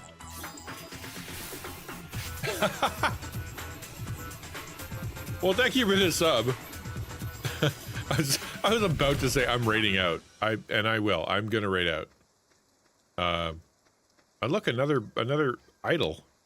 Place is just chock full of demon worshippers. Heck of a place you got here. Locked. Only Elliot's friends. Oh, look at that. With 300 pieces of... What? This could be next. That's okay. Put it. The contractor looking across like this little teeny tiny creek. Yeah, it's gonna take about 300 pieces of wood. What? Yes, absolutely. Okay, well, this game is not for me. I'm glad I tried it. I really am. I'm glad I tried it. I knew it was going to be a bit of an experiment. See whether or not it'd be something that I actually wanted to do. But, you know, it's like, I mean, obviously it's a crafting game. It's crafting and chill and whatnot. I am not a chill streamer. I have to realize that there's no chill in me. I just don't have it. Unless I'm on YouTube. Then I'm chill, apparently. I don't know what that is. I know. I'm sure it is. And I bet if I came back and I actually played it for a little while, I'd probably get involved. It's just a lot to take in the first time. No, I'm not saying it. Okay, let me rephrase. On stream, I don't think I can make good content with that game. Therefore, I need to find a game but with stronger with more content that I can react to. Just a thought. That's just my first impression. Maybe I'm wrong. Yeah, yeah, exactly. It is what it is, and it's totally fine to be that. Yeah. Good to see you, B Silver B. We're gonna raid out. Take off. Tomorrow is Wednesday. It's Weird Wednesday. By the way, Thursdays are back. In case you didn't know, I will be streaming on Thursdays. I feel like I got my feet underneath me for the YouTube series. I should be able to do a video, and so that should be good. So we will be back on Thursday. Tomorrow's Weird Wednesday, so we're going to look at weird games and we're going to look at weird pictures. I hope, if I can find any. Been kind of dry in the weirdness scale lately. Did I not fix? I'm not okay. I want to fix that. And then, yeah, that's it. That's all I have to say about that. Well, right now, thanks for being here, guys. And let me send you over to Pastor D, who is, I don't know what he's doing. Looks interesting though. Have a good one. Hi, River. Yes, you too, Silver B. Thanks for being here. Very cool of you.